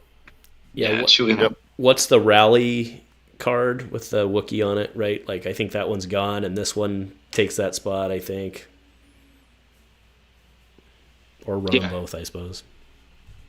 Yeah, that's true. All right. The Chop Man, Carrick Support Droid Spectre. He has his SOH die, so 1 melee, 2 melee, disrupt, discard, resource, and a blank. Good die. Power action, spot another Spectre and spend 1 resource to remove a die showing a value equal or less to than the value showing on this die. For a 1-cost support, I think so, right? Yeah, not bad. Yeah. I like Kinda it. like- I mean, like we our pop. I love Chopper. I think he's hilarious. But our pop had this game where you like get Star Wars characters and then you fight and you could get Chopper and Chopper would throw rocks at people like he did in the show. Oh, that sounds like Sorry. Galaxy of Heroes. Yeah. That's what it was. It was Yeah, Galaxy it Hero. was. Yep. I love Yeah. Chopper. He's hilarious. Like that reminds me of the FFG card that they made, but the power action was a special. Right. All right, brings us to what I think is perhaps one of the best cards in the set, the Twi'lek Resistance Fighter. So, support Partisan Trooper Twi'lek is a 2-drop support, 3 gun for 1, 2 indirect, plus 2 indirect, disrupt, and a blank. You may play or move weapon upgrades to or from the support as if it were a non-unique, non-elite character with an upgrade limit of 1. Oh my god, this is good. Yep. Fits Run really out well. of Sig's awesome with Darksaber. Yeah. Mm, So good. yeah. I think it's Yeah, great I with dig Hera. this set, but The Herazori loves this. So. Yep. Well, and then even in like just a standard red-yellow upgrade stack, right? Like with all the Oh, yeah. redeploys around these days, it's not uncommon that you have 4 upgrades out and you have to end up dropping one, and it just kicks over to this guy, and you're like, oh, take my Westar, sucker. Oh, so good. yeah. So good. This card is like Tusken Camp Fantastic. good, I think. Yeah. Yeah. Hmm.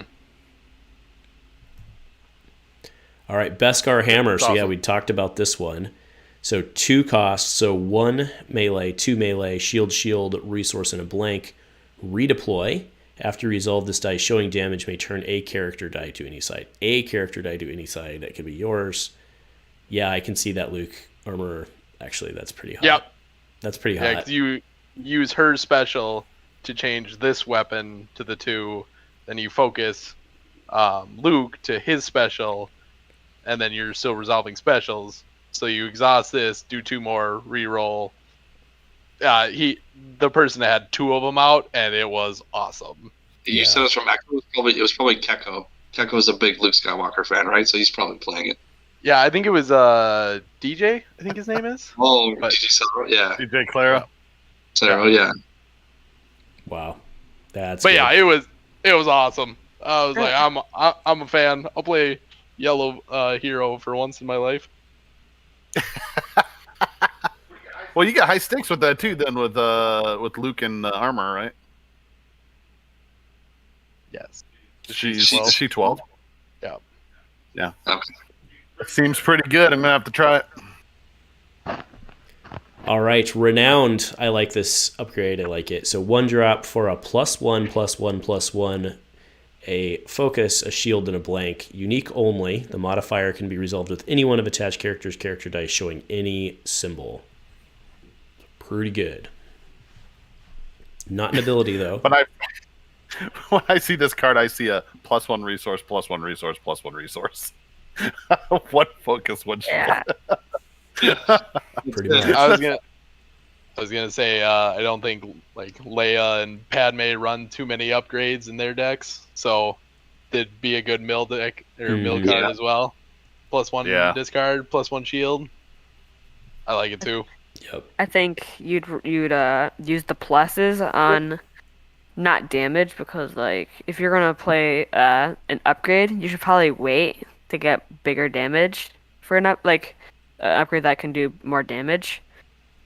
So I think you use this for like ramp. We can and only protection. modify the size of the die that it's on, and you're probably not playing. If you're playing a big, you're probably not playing this on the big anyway. I can see like Spawn Solo, and even with like those 2/1 resource sides, right? Like that's where you definitely want to play this. Yeah. Yeah. I think your point towards using it in a control deck is spot on. Yeah. Mill, resources, shields. Yep. All right, Street Smarts. This one's unique, yellow character only. After an opponent resolves a die, exhaust this upgrade to resolve one of attached character's character or upgrade dice showing the same symbol, increasing its value by 1. So you get Copycat +1 for a free ability. Fair enough. I want to use this on Bo.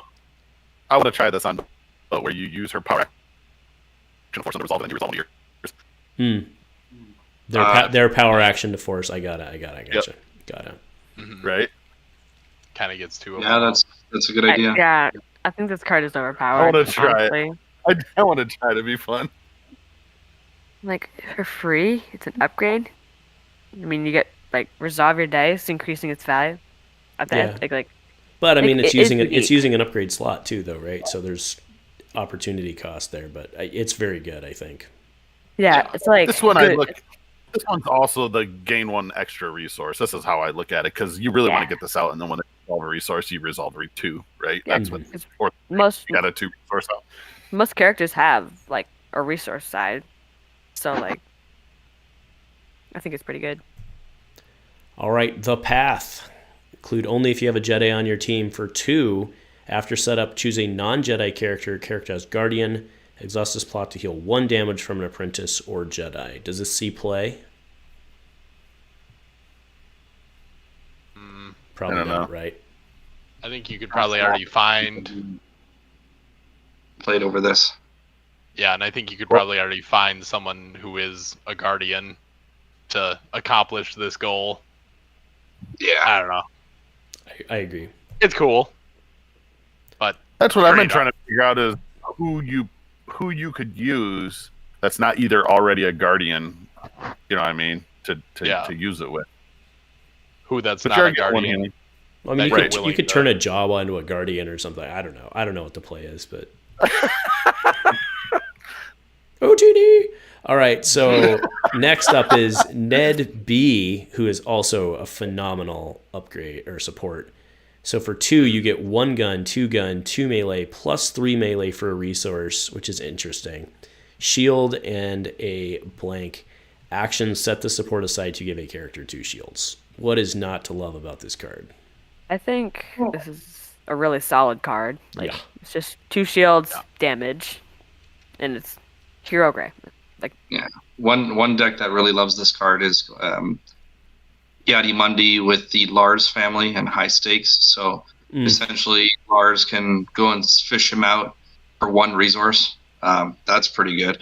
And then play him, and then even if you can actually run 2 in the deck, you can just go ahead, resolve it the first time for 1 resource, and then set him aside for 2 shields, and then have Lars go search out another one for you. So it's pretty good.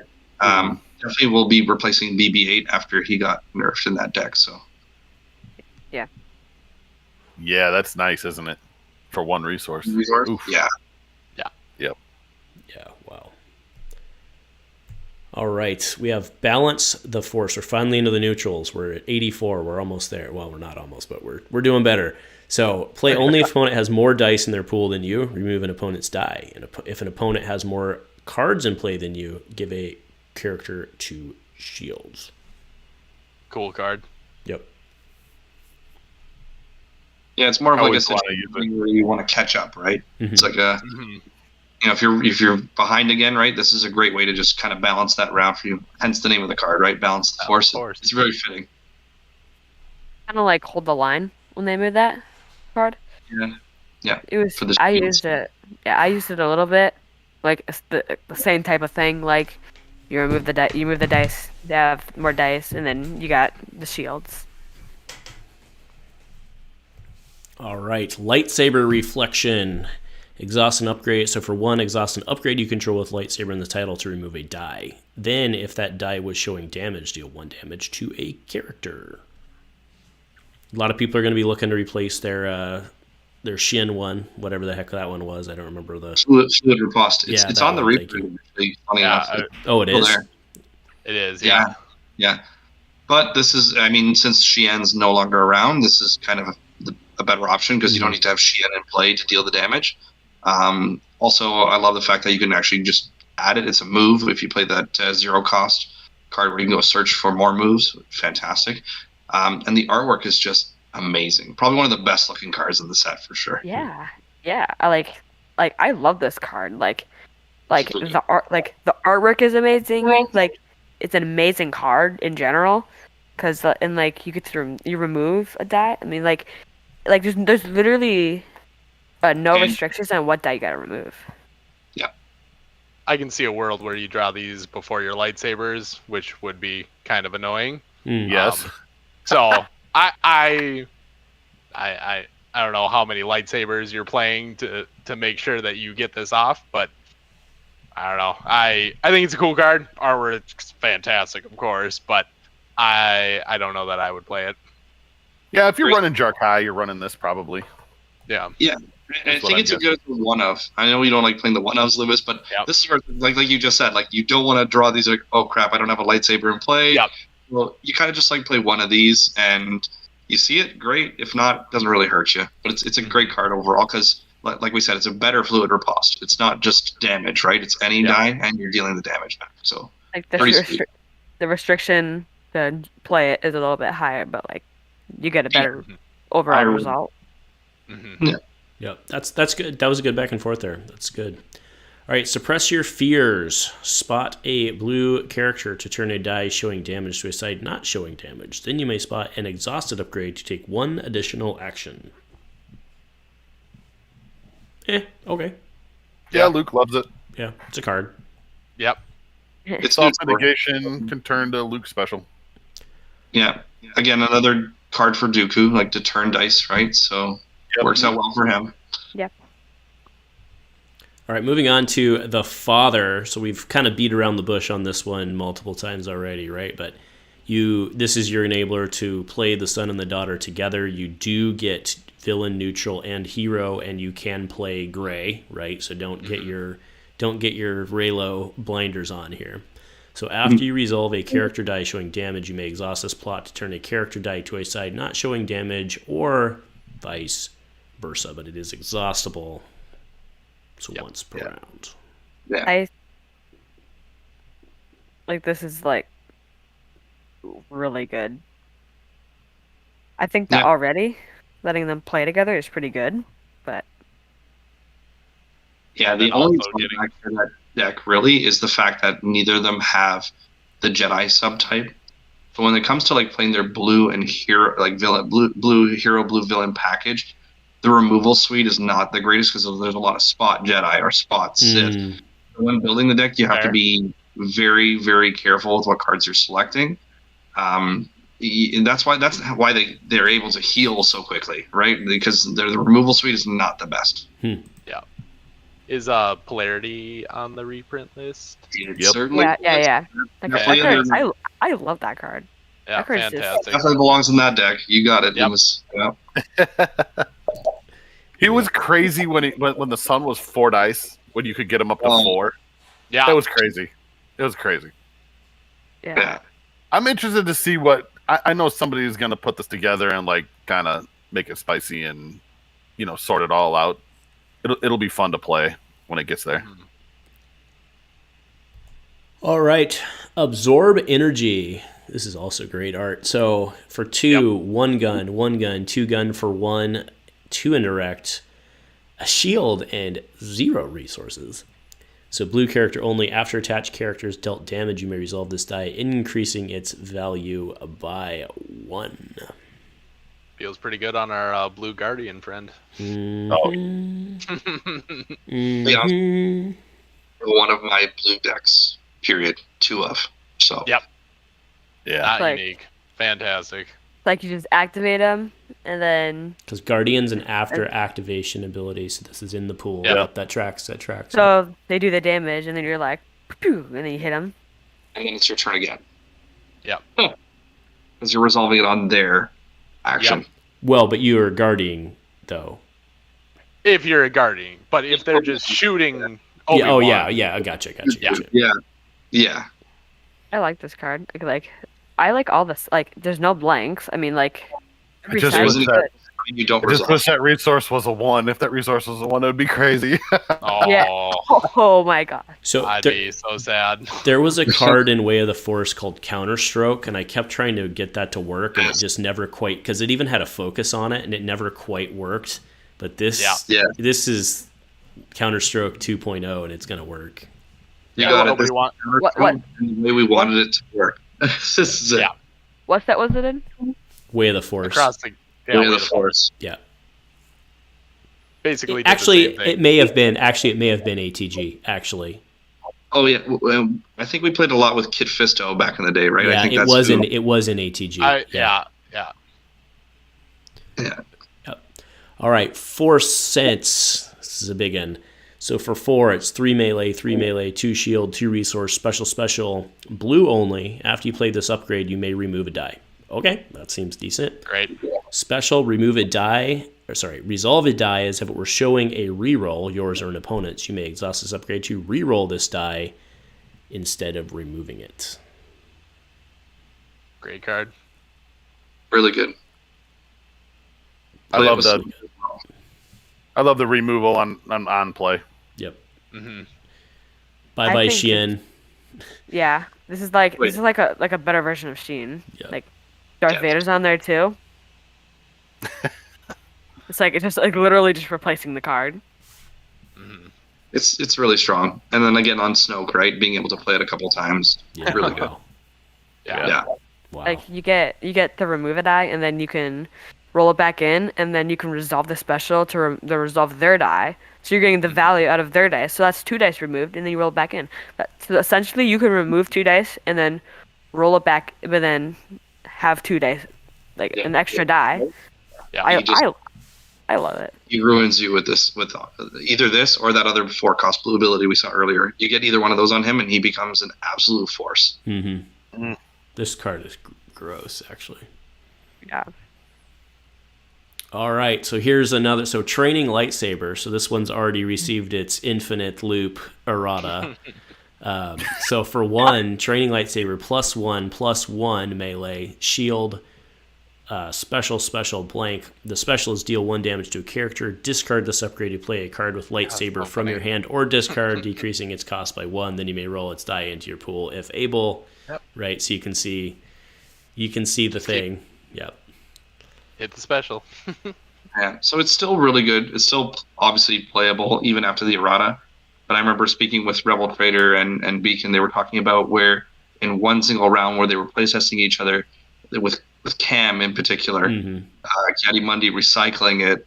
They were able to get I think 6 shields and 6 damage off in one go around, just hitting the specials.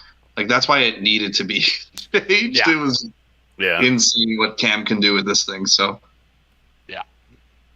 Yep, that's all right. Stuff like that happens. It's all good. That's the reason. And you know what? Good kudos to them for actually releasing this set a little bit earlier, so all of us can get our hands on it, try it before the main event. Because what would happen is we'd all walk into an event like this, and then walk into that Max Rebo 6-die mill deck and say, "Okay, well that was fun. I'm glad I showed up for that."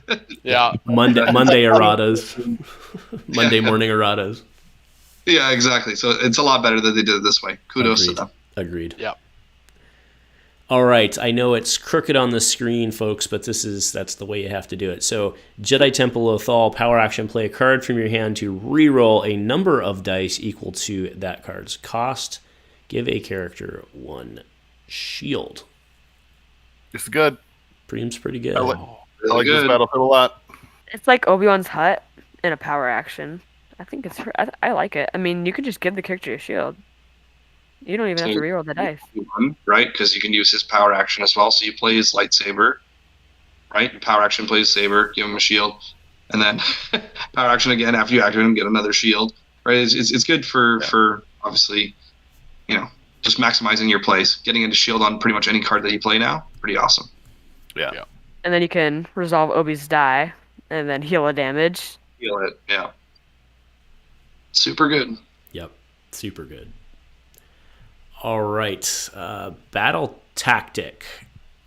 So sorry, I paused because this actually reminded me. This is like a very similar art to another card it's the Rebel Sniper, right? Yeah. Yep. All right, so battle tactic 1: ambush, remove an opponent's die showing the same symbol as another die, and that's opponent's pool. I mean that comes up pretty frequently. So Yeah. Yeah. And the fact that it's symbol and not value as well is super helpful. So. And ambush too. Yep. With the ambush, right? So pay 1, do the 1 unblockable indirect, ambush, remove the die, and then play another event if you like, or do whatever you need to do. Pretty good for him. Yep, on board. Yep. On board with this one. Nice. Name the system. They're on Dantooine. Liar. All right. Name the system. Spot a leader to reveal an opponent's hand. Turn a character die to a side showing the same value as the cost of a card in that opponent's hand. Another card for Callus. Is Callus a leader? No, he's not. I think don't he's believe just a so. spy. Yeah. Yeah. He's not. Oh, I thought he was a leader. So it doesn't really work in the. It doesn't work in the. And I don't think Reiko's a leader, is he? So it doesn't really work in the Reiko Callus. No. That's sad. So think about you think about villains too. Villain leaders. This works, right? Yeah. Yeah. Yep. Callus is a leader. Just So there you okay. Oh, he Oh, is? go- What? Okay. he is What? character Oh, he leader is? spy. Yeah. and it's intel, so that's really good for Callus. Yeah. I mean, it makes sense. It's otherwise, because this is very clearly a Imperial, so it makes sense that's why this is neutral then. So Yeah. You can use it for Vader too if you like. Heyo. He's a leader too. Yeah. Finally a leader. Right? I've been waiting so long. Wait, Vader is a leader, right? he is. Yes. Yeah. Okay, okay, good. I've been None of waiting the for other a long ones were, time. except for the pilot. He's It's like, Play Mega what? Blasters How? with ATG. How? How? Yeah. How? All right, Quat Drive Yards. Before you play a capital ship, you may remove up to 2 resources from this plot to gain that many resources. Then set this plot aside. That's a little clunky, but I mean, it makes sense. It's just a little clunky in like how you have to think about it, right? It's like Yeah. because can you play something? It's before you play because you can't play if you don't have the money, right? So it's like a little clunky, but it works. After you resolve a red die showing a resource, place 1 resource on this plot. So basically, you get 2 free resources towards your capital ship. Right. I think if we see more capital ships come out in the future, this will see play. As it stands right now with what we have, I mean, armored reinforcements there, and I'd rather just straight up play a 3-cost support that could probably do just as much damage as one of these capital ships that's there and get more value out of it. So maybe in the future you'll see this. Yeah, 3 is a lot. That's 3 build points. I think this card is kind of a trap because you think that 2 free resources, but it's like to really get more than one, get this card to trigger more than one time. Like I doubt you're gonna play multiple capital ships because like they're so expensive. Well, you have to set this aside anyway. You only get it once. Oh, you only get it once? Yeah, you only get it once. That's it. Oh. Yeah. It's a Okay. trap. Yep. I agree. I think you play AR and just get the tutor out of it, right? Yeah. Yeah. Akbar warned us. All right. Surprise tactics, support intel. After the upkeep phase begins, so that is at the end of the turn, right? After the upkeep phase begins, you may set the support aside to take control of the battlefield. Fire. So does Yep. if you play this Mm-hmm.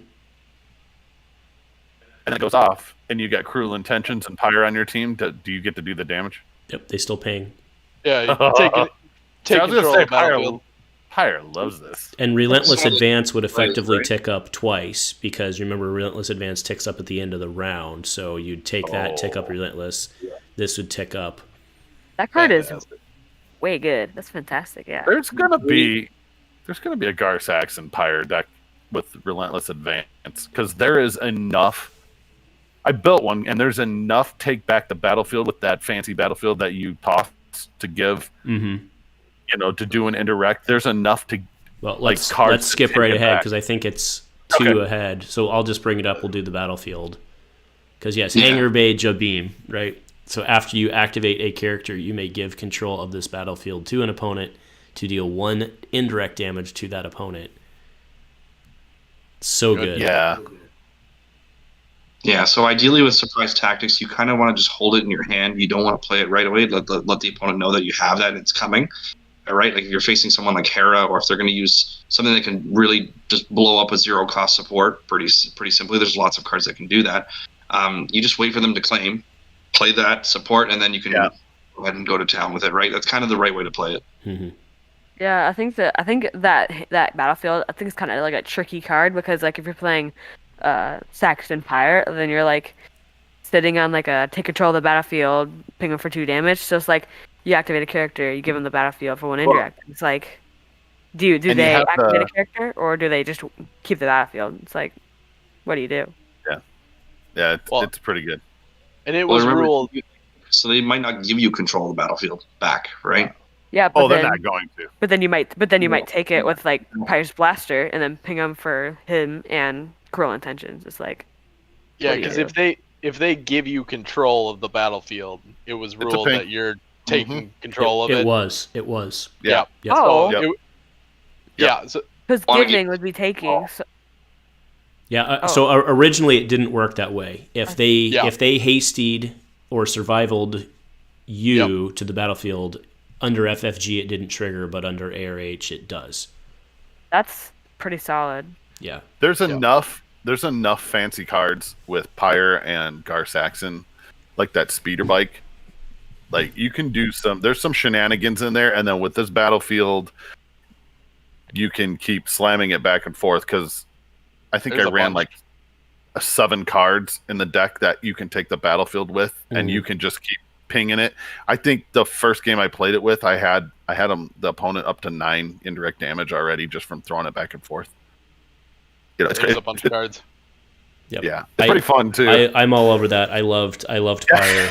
I figured Yeah. you would be. Yeah. All right, so this one's worth a chat. So Tiderium, so support vehicle. So it's focus, 2 discard with a resource plus resource and a blank. It's a fine die. It's a fine, like, legit support die. After you activate this support, choose a unique character and a subtype. that character gains the chosen subtype until the end of the action phase. So somebody talk me through what was the errata and why? They changed it. It had to be a character subtype because they didn't want like Tyderum activating, and then you choose like Vehicle. you're like your character Weapon. a vehicle. Like you pilot, like you pilot Dak. You're like what? That's so strange. But to what So- end though? To what end though? Right? So let's say you have Jarkai down, and you now name your character a weapon. Oh, Yeah. okay.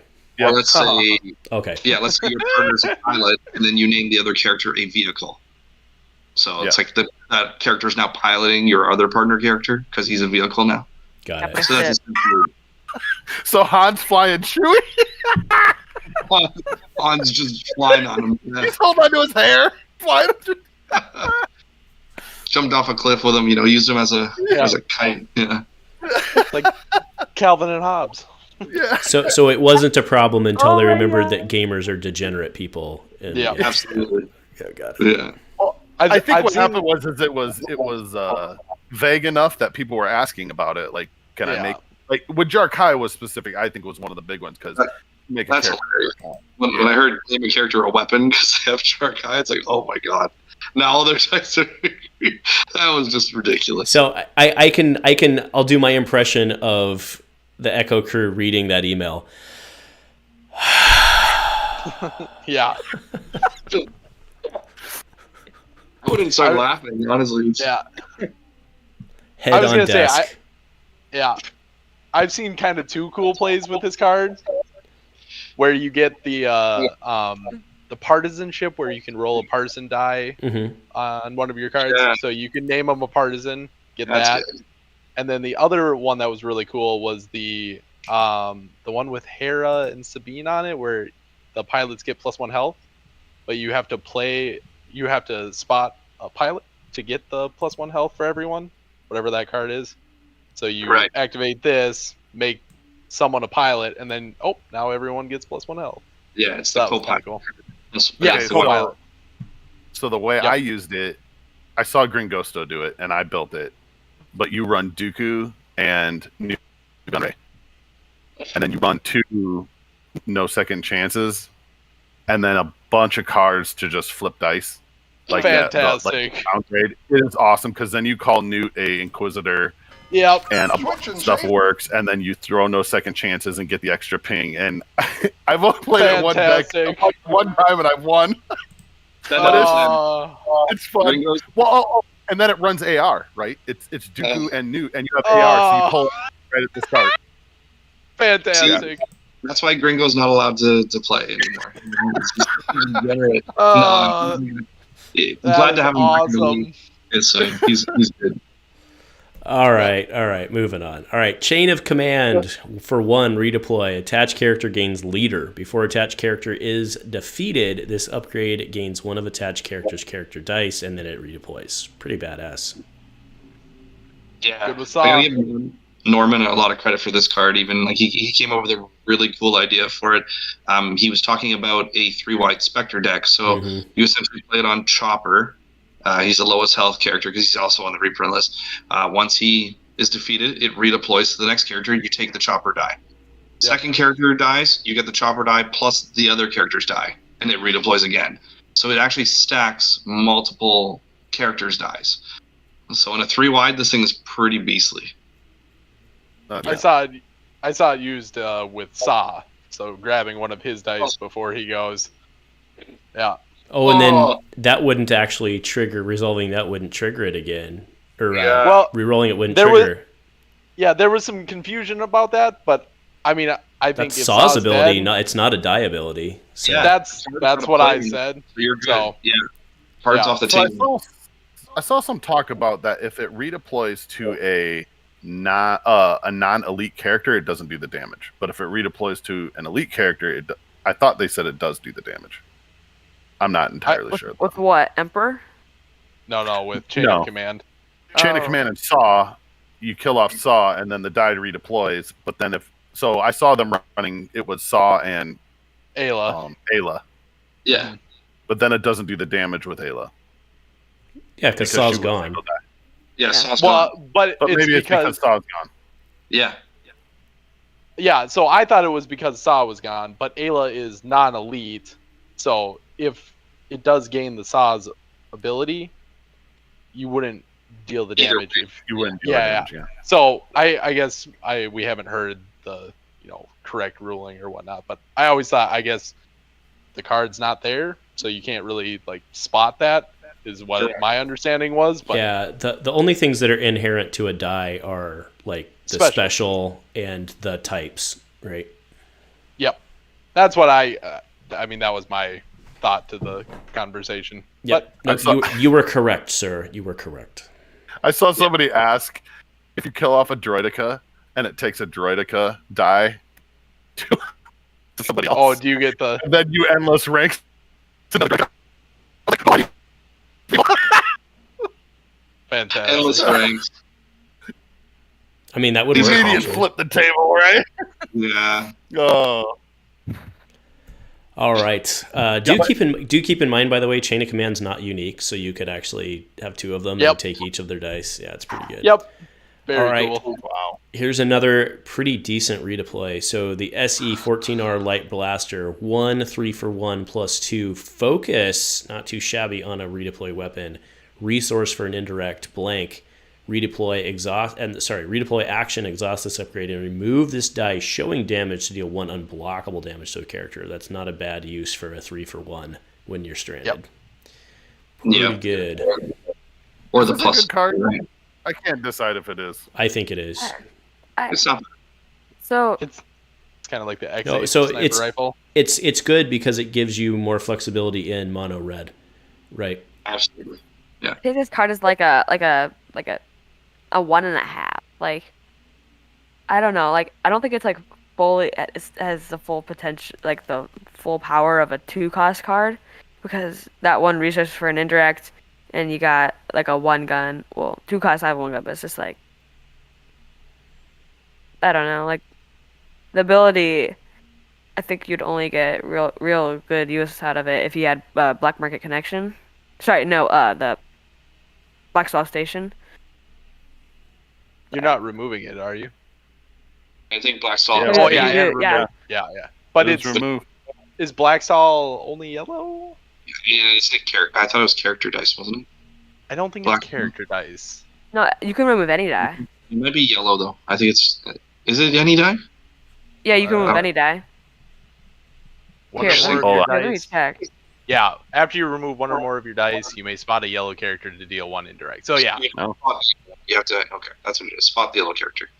Yep. I still think I agree with Ashman on this one though. Like I still think it's a solid upgrade on its own. Without it, it gives you flexibility. Like its base floor is 1 unblockable damage when you hit the damage sides, right? So if you have a 3-for-1, you have no resources, or you have the +2 straighted out there, you're still doing 1. Yep. And I don't mind taking the indirect for a resource. That's fine depending on the situation. So it's a decent weapon. Okay. And it's got redeploy. Yep. Yep. I'd bet. Well, and that's I'd because that's rather- one of the things is like there's a lot of redeploy out there, but a lot of it's crossover between yellow red. And if you're running mono red, you lose some of that, and you end up running like the little baby blasters, right? Which are fine, but you know this one's just something a little better. The unblockable is key. I think that's what makes it a little bit better than those baby blasters and puts it in the 2-cost category. Mm-hmm. Okay, it brings us, so we skipped over the battlefield and brings us to Vizago. This guy's incredible, absolutely incredible. So 14, 16 for 13, 2 gun, 3 indirect for 1, 2 disrupt, 2 discard for an indirect, resource for an indirect, blank. After you activate this character, re-roll a die not showing a cost. Power action, force an opponent to pay the cost showing on one of his character's character dice, and you may resolve that die without paying its cost. Oh, so good. Yeah, very impressive. And I love that the fact that you can re-roll a die not showing a cost, aka a blank. So Yep. pretty strong in my opinion. Yeah. You can I'll use it resolve to- any of costs all day. So is there any world in which you're playing this guy that you don't activate him first? Yeah.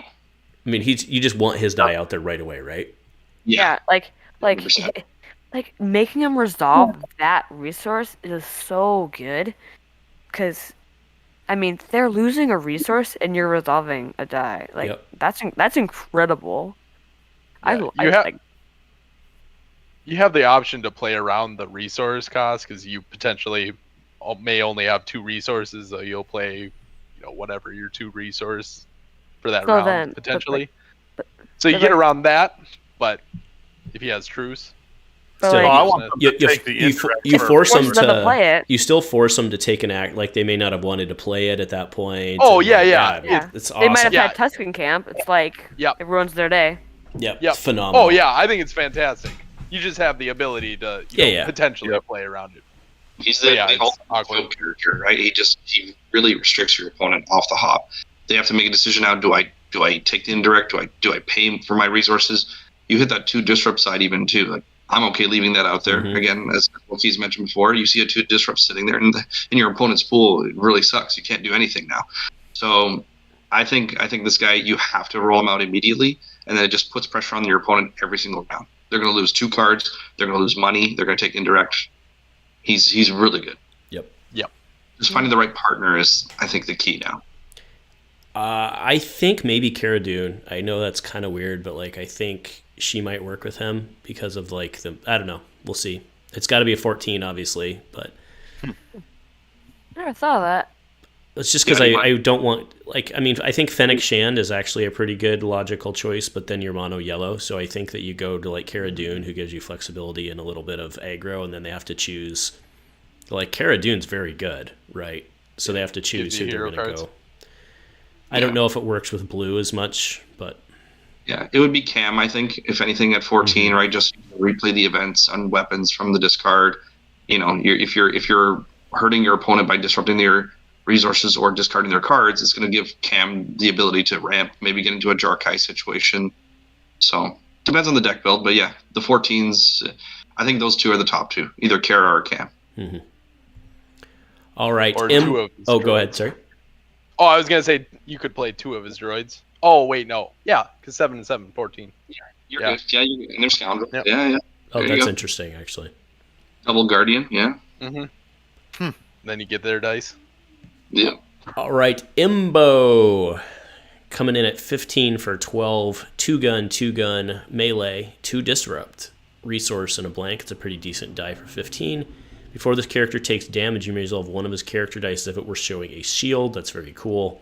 Power action, resolve this die, showing damage against a character with a bounty on it, increasing its value by 1. He's pretty fun.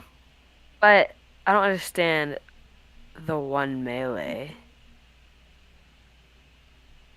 Gotta have some mixed damage sides just in case. But well, I thought it, Just for flavor on this guy, right? Like, yeah. but I Yeah. Hits thought you with like the hat. it should have been a 1-gun, 2 melee, because like I feel like because you've got the 2 powerful gun sides, so it seems like he's maintaining the gun sides, and then you've got the one melee side. So I just like using his 2 disrupt. You roll them out there, you just leave it in there to annoy oh your my opponent. gosh, Then when they try to hit you at the end, you just resolve it as 2 shields when they don't have any money. Yep. Yeah. Yeah, like you it's could like it's so annoying because like they could spend their resources, and then they hit you for damage, and then you resolve it as a 2 shield. That's so good. Yeah. And like if they got a bounty, that's a 3/3 too.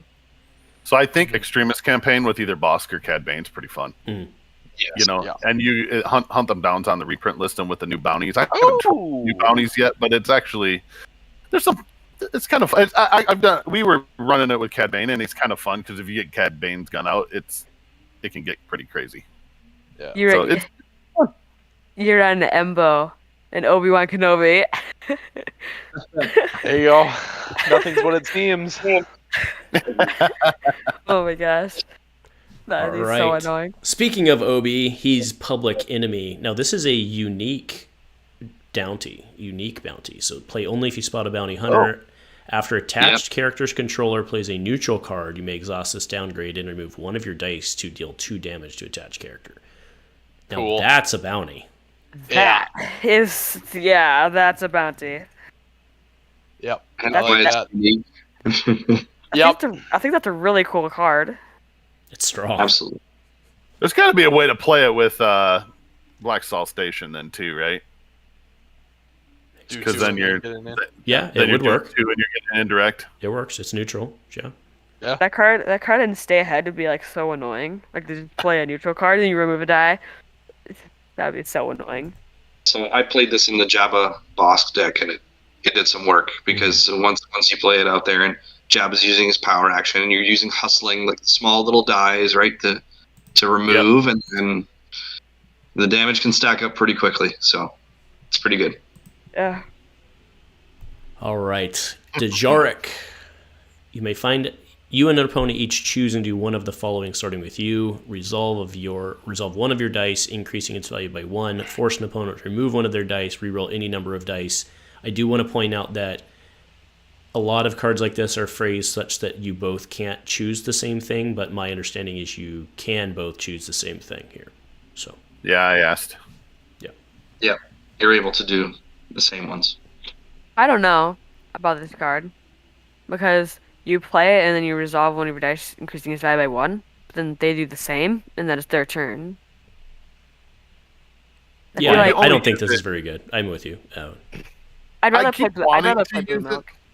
I keep wanting to use it, but then I don't put it in there. But right, it's a Forsaken if there's only one die in there. There's certain situations where it actually I don't think you're using it to roll any number of dice, but you're using it for probably either increasing yours by 1 or removing one of their dice if they've only got 1 in there, or if you've right. Like they I activate. can't remember how. Like they activate Vader with no upgrade, and they just roll like a 3 and a 4, and then you just play that. And I mean, if you've only got 1 die in there and they don't have any dice in there, then he's not using it, right? Yeah, but I mean, I think there's just better stuff, right? Yeah. So. Yeah. All right, Broken Horn, Vizago's ship. So for 3, it's a 2, a 3 for 1 resource, a 2 shield for an indirect resource, 2 resource for resource blank, power action, spot Vizago, or discard a card from your hand to resolve this die, increasing its value by the cost showing on it. that's only going to be played with Vizago. You can discard a card though for +1. I don't think it's that bad. It's I mean, I think it's best with him, but But like, if you resolve the 4 indirect, you have to discard a card and spend a resource. Like, you lose a resource and a card for 4 indirect. That's a lot. I'll just pay the 1 for the 3, I think. At that point. yeah. But I'd rather spend my 3 resources on Tusken Camp and get 3 dice. I mean, I think that's a fair argument. Yeah. Tusken versus this, I mean, yeah. You want to take Tusken.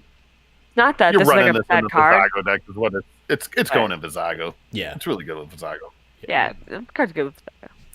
All right, Ula, Charm. This support can be Ula. activated. After you activate this support, reroll 2 dice.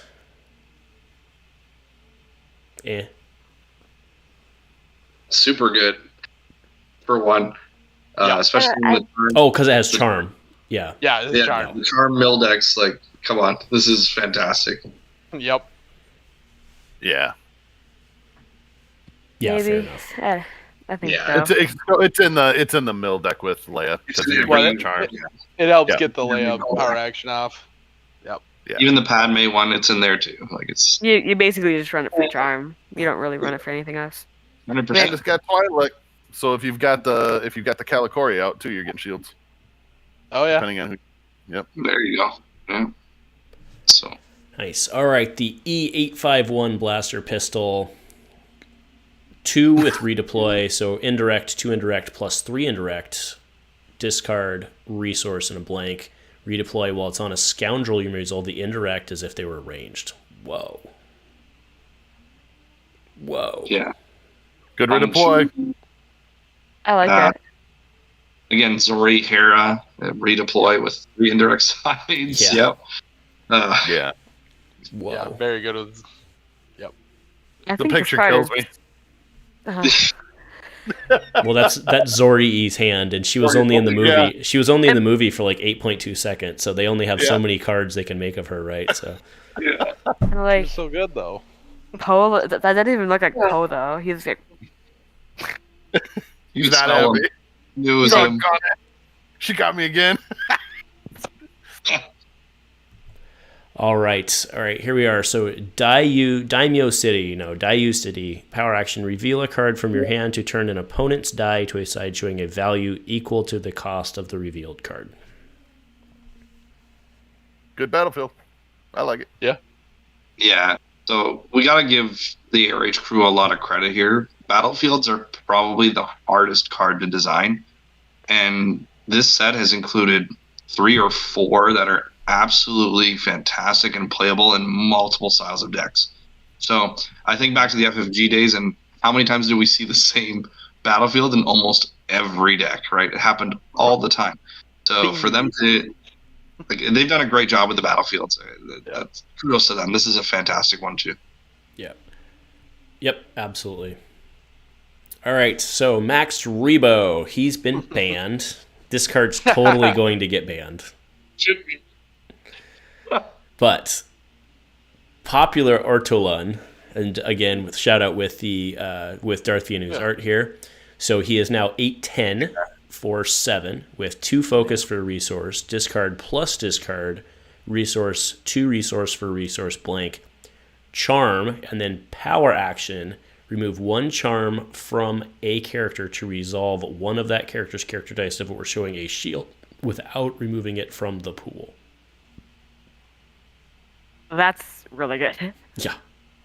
This card might as well remove a die showing damage, because what are they going to do? They're going to knock the shields off, and he had to be increased to 8 because him with the charm ability, discards, money, absolutely potent with Leia in a 3-wide. It was just bonkers. Even with the villain side, just to get the resources and charm with Sly to get Blizzard out turn 1. Like, it's just, this guy is the emperor of the galaxy here. He's better than Palpatine.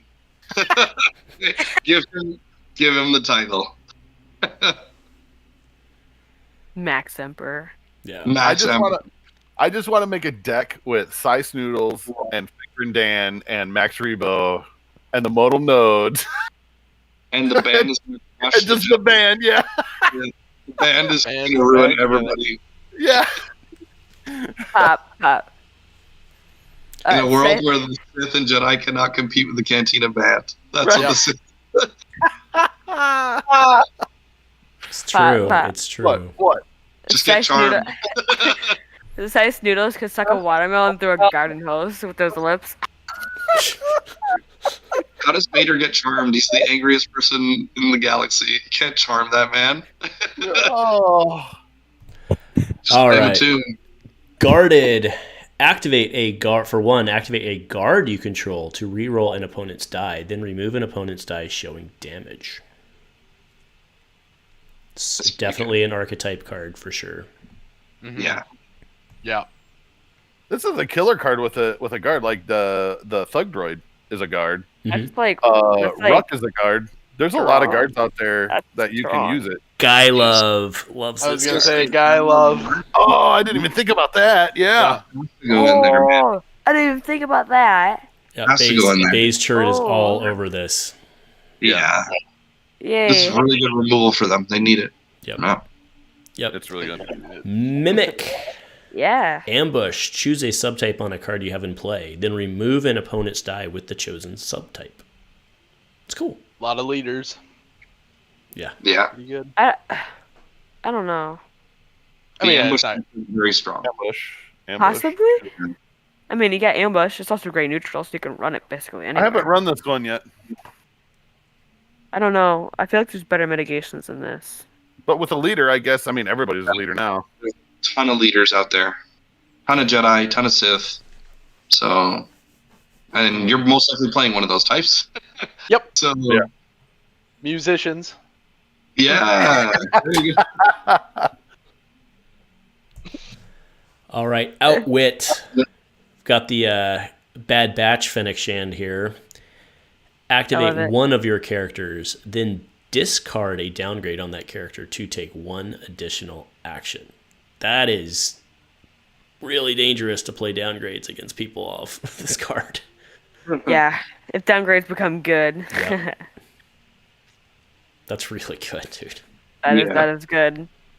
Did you have to pay 1 for Unshackled? Yeah. Yeah. But you Youch. But you And it Could had you get rid of them? Oh, okay. could you get rid of them all though? No, If you, just like- one. Just one? Yep. There were cards. There were cards later on that would let you, like, I think it was Dangerous Escape. You could get rid of Mhm. all of them, but you'd take damage for it. So you Yeah. actually ended up using it offensively, right? Mhm. Who remembers Forlong? He would have loved this. Yeah. Oh, Yeah. that's true. Oh man. Discard the downgrade, comes back to your hand, and then you get the additional action and just play it again. Oh my gosh. Borlam was like my nemesis. I swear. Like Pop would like do that stuff and I'm like I was so young, I was like, that's so overpowered. But it wasn't anyway. Amazing. You're still honest- young, punk. All right. Base of operations. After you use a power action on a card you control, you may exhaust this plot to reroll a die. Then, if you control the battlefield, give a character 1 shield. Not bad. Yeah. For Again, 2, shout out to Vienna for the art. Pretty cool. Yep. For 2, Yeah. I don't know. I don't know. I think it would be good at 1, honestly. There's too many other 2-cost plots that you would rather have than this. Yeah, I think that's exact. Like it probably is too good for 1, but I don't think it's as good as Yeah. So other 1.5. options. Yeah.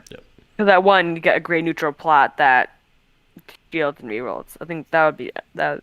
Yeah, that'd probably be pretty good. If you didn't have to exhaust it, you would run 2 characters with power actions, and then you could get 2 shields and 2 rerolls. Yeah. Yeah. Yeah, that'd look pretty good.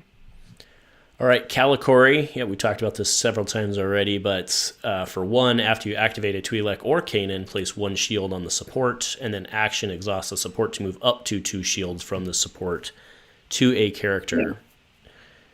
Yep, pretty good with those little resistance fighters kicking stuff out for you, and not too shabby. I mean, I think it's good. I just don't know. I think it's going to be one of those, like, do I have room problems? I think probably on this one. Right. Doesn't make the cut. Maybe like card 31. Right. I think it's probably a 1 of.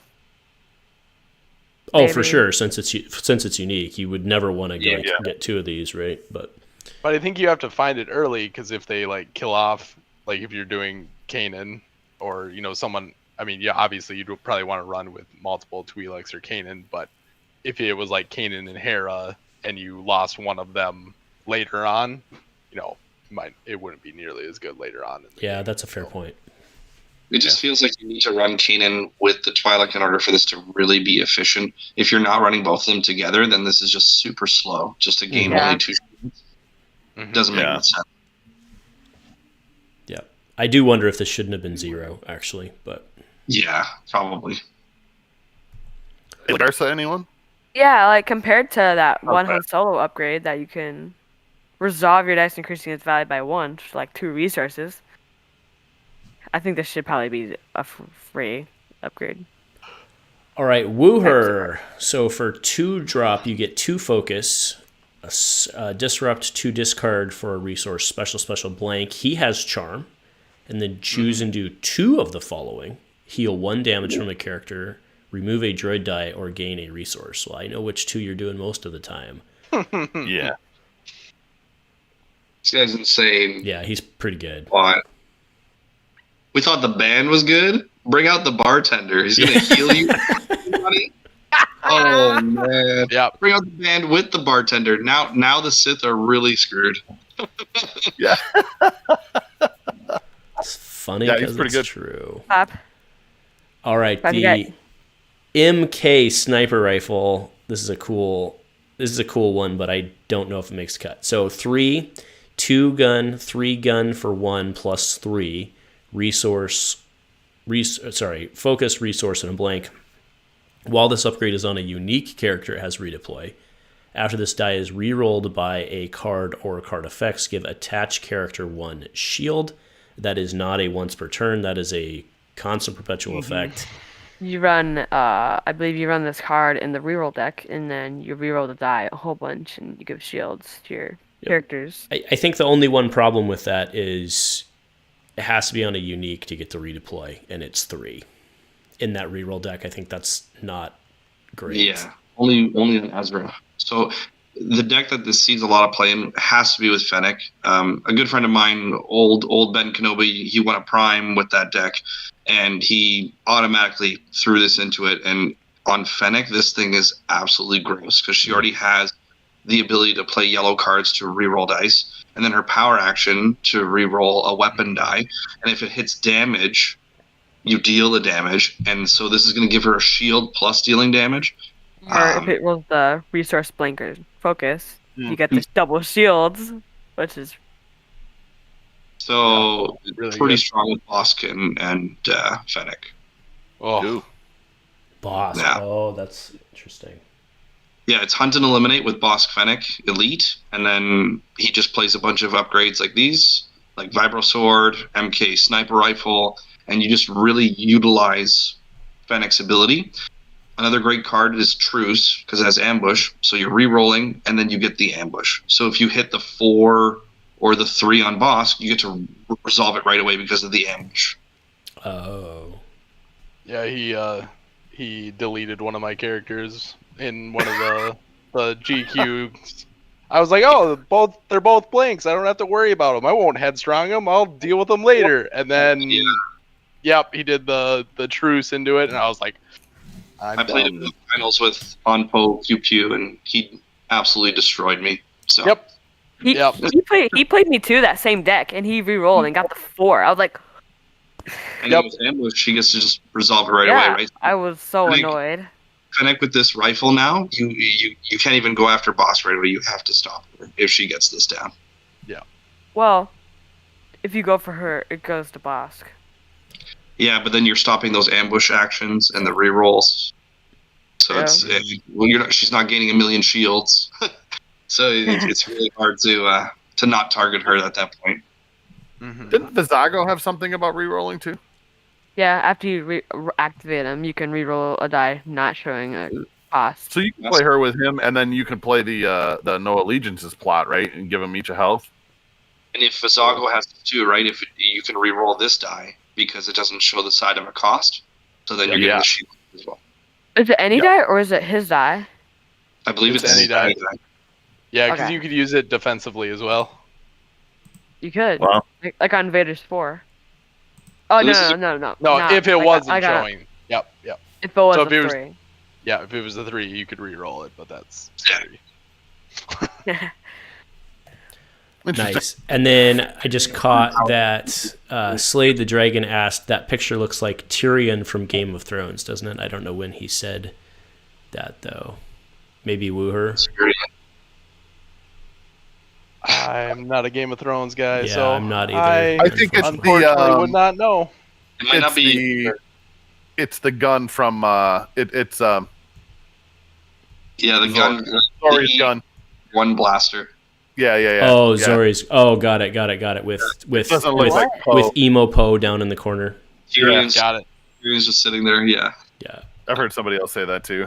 It looks like what? I'll show you later. Okay. Tyrion Lannister is what he's talking about. All right. From Game of Thrones. Last card in the set. We did it, folks. So Jawa trade route Tatooine.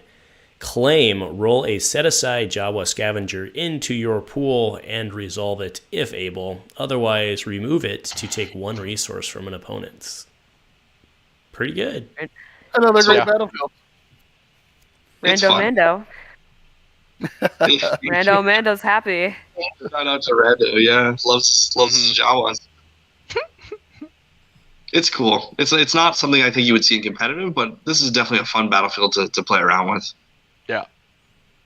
It feels so good to steal somebody else's one resource they have. Yes. Feels Makes so me good. wonder, do I want to resolve this last resource die that I have in the pool because they're just going to steal it from me potentially? Yep. Right. Pretty cool. Interesting mind games with it. Yeah. All right. Well, then to cap it off, let's go around. So, Levi, what's your pref deck for this weekend? Vader, second sister. Okay. That's what I'm gonna play. All right, how about you, Wook? If I play this weekend, it will be Ayla Ezra. Ayla Ezra? It's got shenanigans and it's pretty dirty. I haven't lost with it yet. Right. What are you on, Lewis? Vader, but I haven't decided if it's going to be the Droideka or Garza. So one of the two of them. Garza seems pretty fun, actually. Yep, I was milling tonight, and it was pretty fun. All right, and then Snake, you don't have to give your secret tech away if you don't want to. But. I'm definitely thinking about Mr. Kenobi. I think him and Old Man Luke. It's been a good deck. I've only lost with it a few times, but it came down to some very, very tight decision making in league games. So I might be running the Hero Blue just for the release. We'll see. Awesome. Very cool. Well, I'll have to look at that Bosk Fennec deck. Actually, that sounds kind of like right up my angle. So Yeah, you definitely like it. It's hot. A lot of damage from hand and bounties. It's really good. Den of Thieves. Yep. All right. Well, heck, we did it, guys, and we did it in less than 4 hours. So that's Heyo. We did it. Wow, we did. I'm so proud. We'll see if Bassmaster's watching. No Bassmaster, so we kept it under 8 hours, man. So, all right, folks. Well, it's later than it is for me, for all you guys, and it's late for me. So, Thank you all for joining. For those 5 of you who are still with us right now watching, which is probably most of these guys on the stream, thanks for watching, and good luck this weekend for everyone who's going to make it. So, if nothing else, folks, go Commando. That's right. Go Commando. Go Commando.